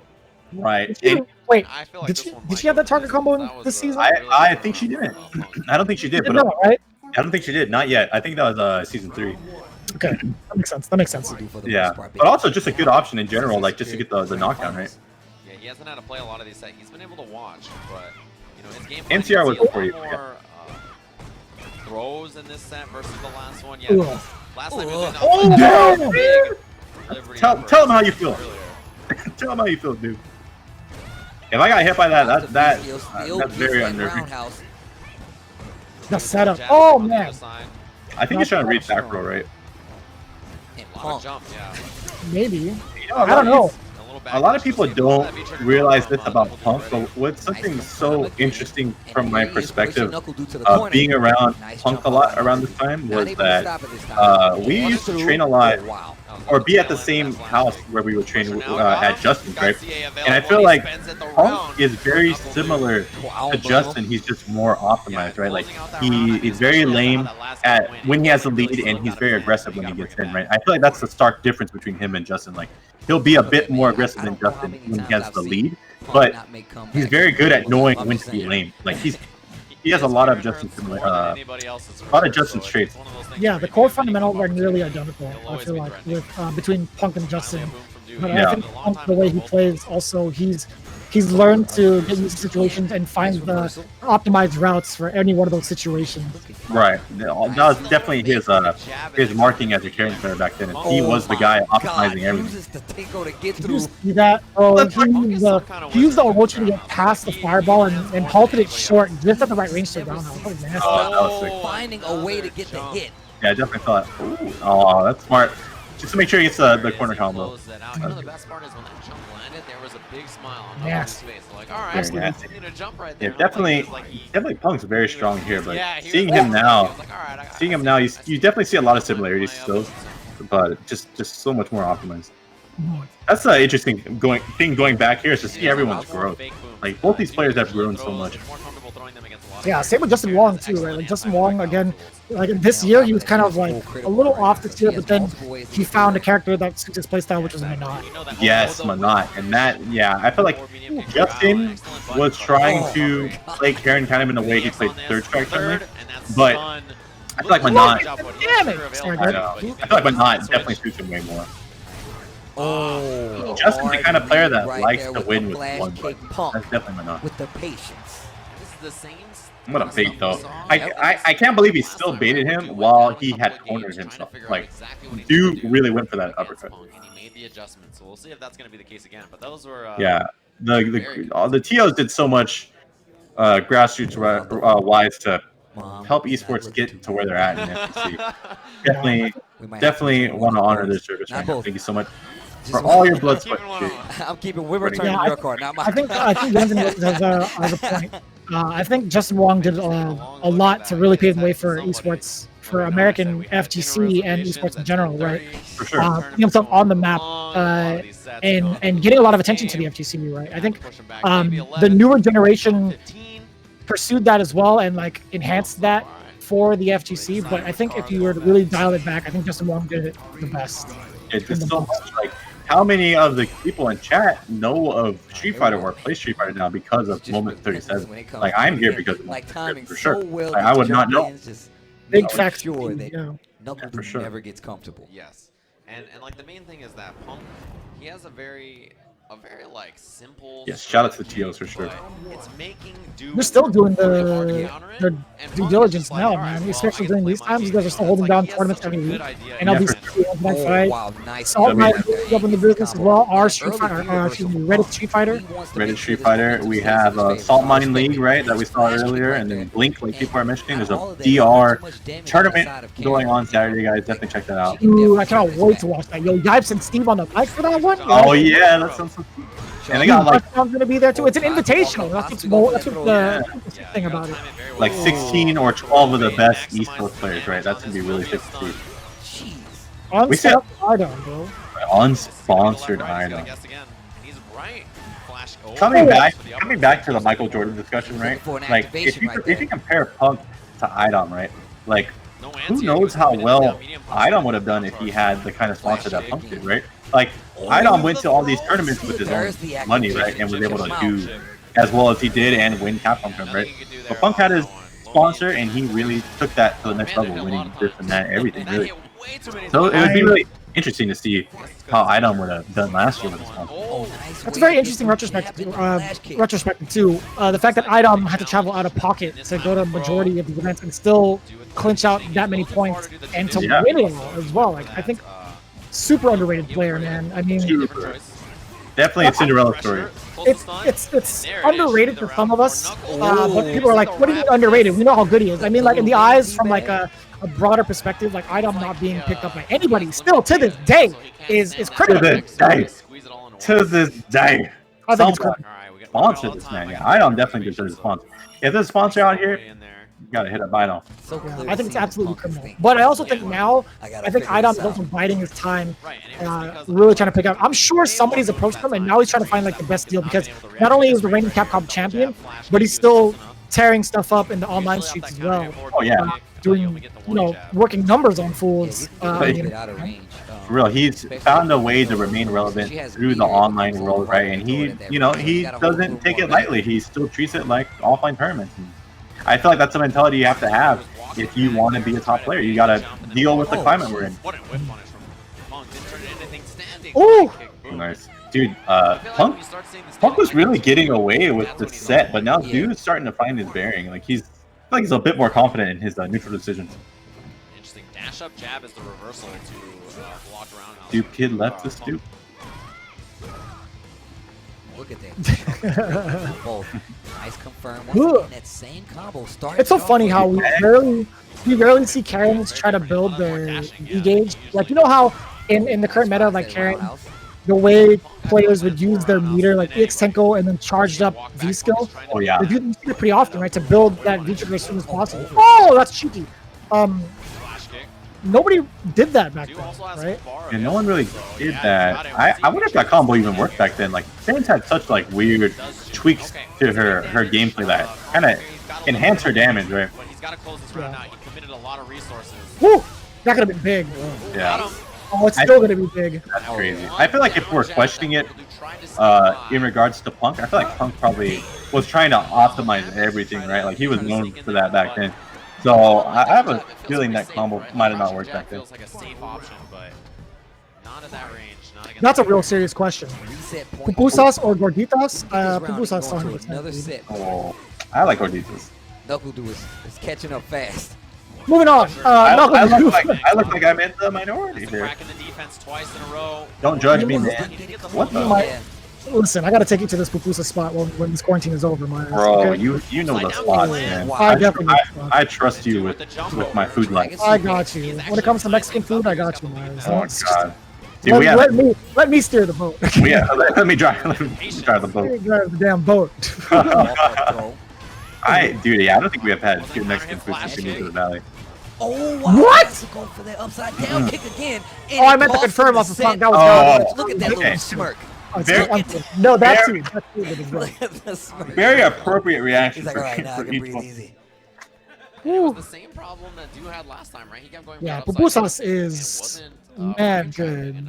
I mean, a solid gordita, like that's pretty solid. I mean, it's good too, but man, a well done pupusas is. Maybe I've just never had a good pupusa. I don't think I've actually had that before.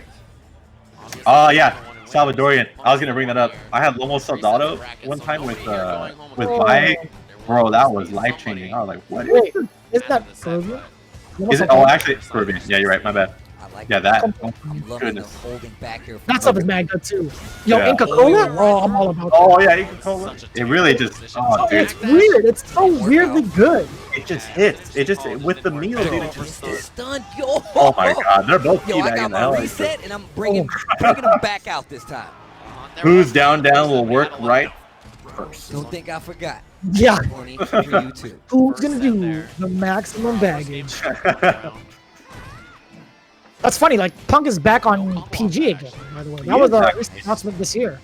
Yeah, Punk's had a lot of good teams, but he circled back to PG. PG's really been a great sponsor the past couple of years. Yeah, big shout out to them. They've been really doing a great job with their roster in general. Not even just fighter, but they have PG. That's really weird. He's a kid, a boy. He's the kid. Keep it a PG, baby. A PG. He almost beat Taitani in Street Fighter 5 at NCR last year. He's a very strong player. Yeah, very good fundamental. Oh, how did that hit? No I got hit. That's not gonna kill. That's not gonna kill. Is he gonna kill it, guys? I think he's gonna kill. You are killing. Oh, let's go. Oh, man, if I lost money on that, I'd be overhead. This year, Nasser lost a ton of money. Oh, yeah, Nasser. So people were lining up. It's like they were at the ATM. Yeah, backstory.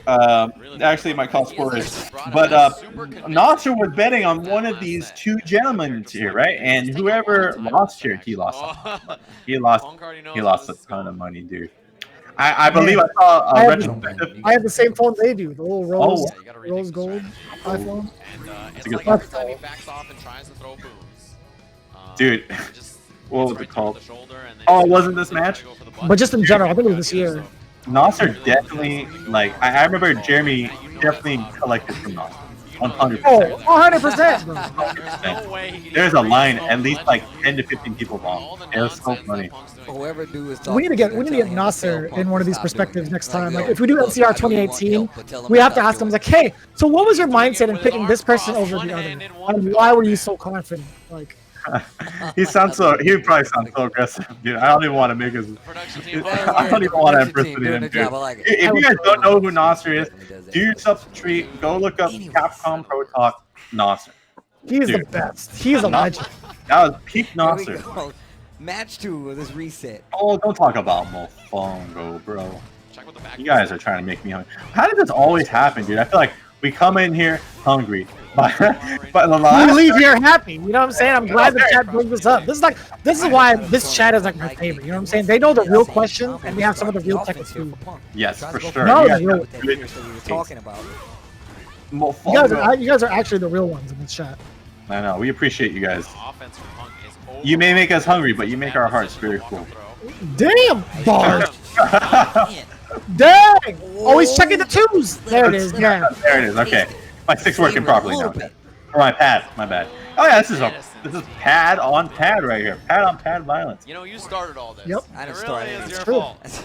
This is around when people were trying to figure out if playing on stick or pad was better, but we had a huge surge in strong pad players here. Yeah, we had this year also we had players from like the East, like Ice Effect using like Laura, Terrence using Chun-Li with pad. There's a lot of like low-key heavy hitters, dude. Yeah, for sure. Oh yeah, for sure. And this year specifically, yeah. There's also there's these two, of course, and then there's Mena later on. Oh yeah. And of course Smug. Smug's bad player as well. Kaba as well. A lot of the DR players, man. These guys are beasts, yo. Yeah, they're good with the pad. Oh wow. Oh, he got through. Oh my god! Yeah. You know why there was you know why there was a gap? It's because do try to like get some extra momentum by not making it a block string. He didn't do the fierce booms, which with a block string there. He tried to do the light ones after the fierce. Oh, there's the classic gift. Wow. The classic gift. Instant riot. I saw you in chat using that pump out. You better use that right now, brother. There it is. There it is. Right on cue. And if it's a true block string, it never comes out. That was actually pretty big brain. I remember when I saw it live, right behind Punk right there. Yeah, it's I really was it's a really good going choice. It's really a win-win. That's too- in right that's now. too KnuckleDu needs to make some I know, changes if he that's wants smart. to stay alive in the set. What does Mofongo taste Yeah, for like? sure. Punk is looking It's basically they use like fried plantains to make like a giant shell, and it's like a lot of meat. And I forget what else they put in there, but it's really good. Maybe beans? I'm not sure, but it's just so good, dude. It's so crisp. The meat's always just so good. Jumps out. Yeah, it's like mashed greens, right? Like that plantain, right? And then it's like there's like garlic in it, and there's like you could use it with like chicharron or like Overhead. or essentially you could do it that way. Yeah, there's a lot of variants. Yeah, it's, oh god, I miss Mofongo. That was so For doing it. I love you and I hate you guys at the same time. strong love hate right now, good. And you can put any sort of like extra protein in there with it, like on the side. I like shrimp. With shrimp, it is fantastic. Shrimp? Interesting. That's interesting. Well, not in the rice, but just on the side. On the side? Ah, okay, I see. So it's not so mushy. Makes sense. Kick again. Have you had mongoose? No. Good job of controlling it. Oh, okay. So yeah, Punk on the top right, or on the top right and top left of the names, it shows you what part of the bracket they were coming in for grand finals. This is indeed the reset, and Punk is looking to take it like right here. Actually. Yeah. Wow, But- dude, he's on match point. Yeah, Oh. Punk was actually in the loser side going into it, so he already reset the bracket 3-1, and he Yeah. just might do 3-0. I don't know. He looks like he's about to. He looks like he's about to. I don't know what's gonna happen. Oh, there's the throw. Just Oh, that's the Dominican version. walk It's up amazing. throw. Oh, wow. I had Mofongo when I went to Puerto Rico last year. Oh my god, it was so good. Apparently, Mofongo's pretty popular in New York. Oh, really? Apparently. Yeah, someone said if New Yorkers got anything, it's Def Dominican and halal food. I would also mention they have great Jamaican food. I've had some really good Oh, Jamaican food. I'd be super down for that. Yeah, it's I would down for so that. good. Dude. Just the way they prepare the meat is really good. Dude didn't get too much off that V trigger, and he also cornered himself. Chuck him. Vanilla health bars? Yeah, they kind of look cool. Decision. I'm not gonna lie. Backdash there. Dude spending a little R, so no critical R. Oh, missed it. Oh, he dropped! Oh, wow. Oh, you're actually almost dead. One more sequence, you're dead. One guess wrong from Du. Good The God. end of this tournament, it can seal NCR. Oh my. The reversal I'm right kind there. of like. Oh, an overhead. Oh. You're dead. You're dead. That's it. The handshake That is already it, hit. boys. NuckleDu Wow. goes down to What a PG's convincing turnaround there, dude. Punk, your 2017 NCR I wonder champion. what Make Du some noise, says ladies and in his gentlemen. ear. What Du said? What in his ear? I wonder what he says. Oh, in his I ear. like good stuff. I'm gonna beat you next time. Beat your ass. I don't know, but I'm pretty sure it's just like good game. Good games, brother. Good games. Yeah. So, guys, yeah, this is the emergence of PG Punk right here. This is when Punk really starts to just become such a defining force in Street Fighter 5. Man, this guy took down so many first place finishes this year, and I can't wait to kind of scour through all of them. Honestly, we have so many shows to talk about, or so many events to talk about for like the entirety of the year, right? I mean, there's just so much that's happened in each and every version of Street Fighter in terms like of the meta, the players involved, even like the tournament organizers. We even see like more and more events as like the years go by in terms of like the locations and the diversity of like where they're taking place. It's very interesting to see the retrospective and check up with the history of Street Fighter 5 as a whole in terms of like the competitive aspect, esports as a whole. Esports started just becoming such a big thing in the FGC. Like, we never really had as much of a presence in esports as we did coming into Season 1 and Season 2 of Street Fighter 5. But Yeah, so it'll be really interesting next time, guys, as you join us for CEO 2017. There's going to be a new update. There's going to be less lag, so it's going to be really interesting to see how players adapt to the new meta. Yeah, that's absolutely right. In that particular instance, it is season 2.5. So something to really, really look forward to. We have a lot to talk about when it comes to CEO. And we hope you guys have enjoyed not only this broadcast, but we're continuing to do so at a new day. It will be consistently Thursdays going forward, 7 p.m. Pacific Standard Time each and every week after Winter Stays On or Winter Stays In, now technically during the current pandemic. And speaking of the pandemic, I do want to thank you guys for taking the time out of your days to stay safe, flatten the curve, as well as show support to all your FGC members. And we also hope you guys enjoyed the recent announcements with Street Fighter 5. We have a lot more to look forward to this year. We got characters, we have stages, and we have some new formats with the Capcom Pro Tour in general, right? We're still having a Capcom Pro Tour despite the lockdown. So shout out to everybody at Capcom making that effort to provide for our players that need to play. We appreciate you guys. Thanks for watching the stream. Hope you had a good time. We'll see you next week. Peace.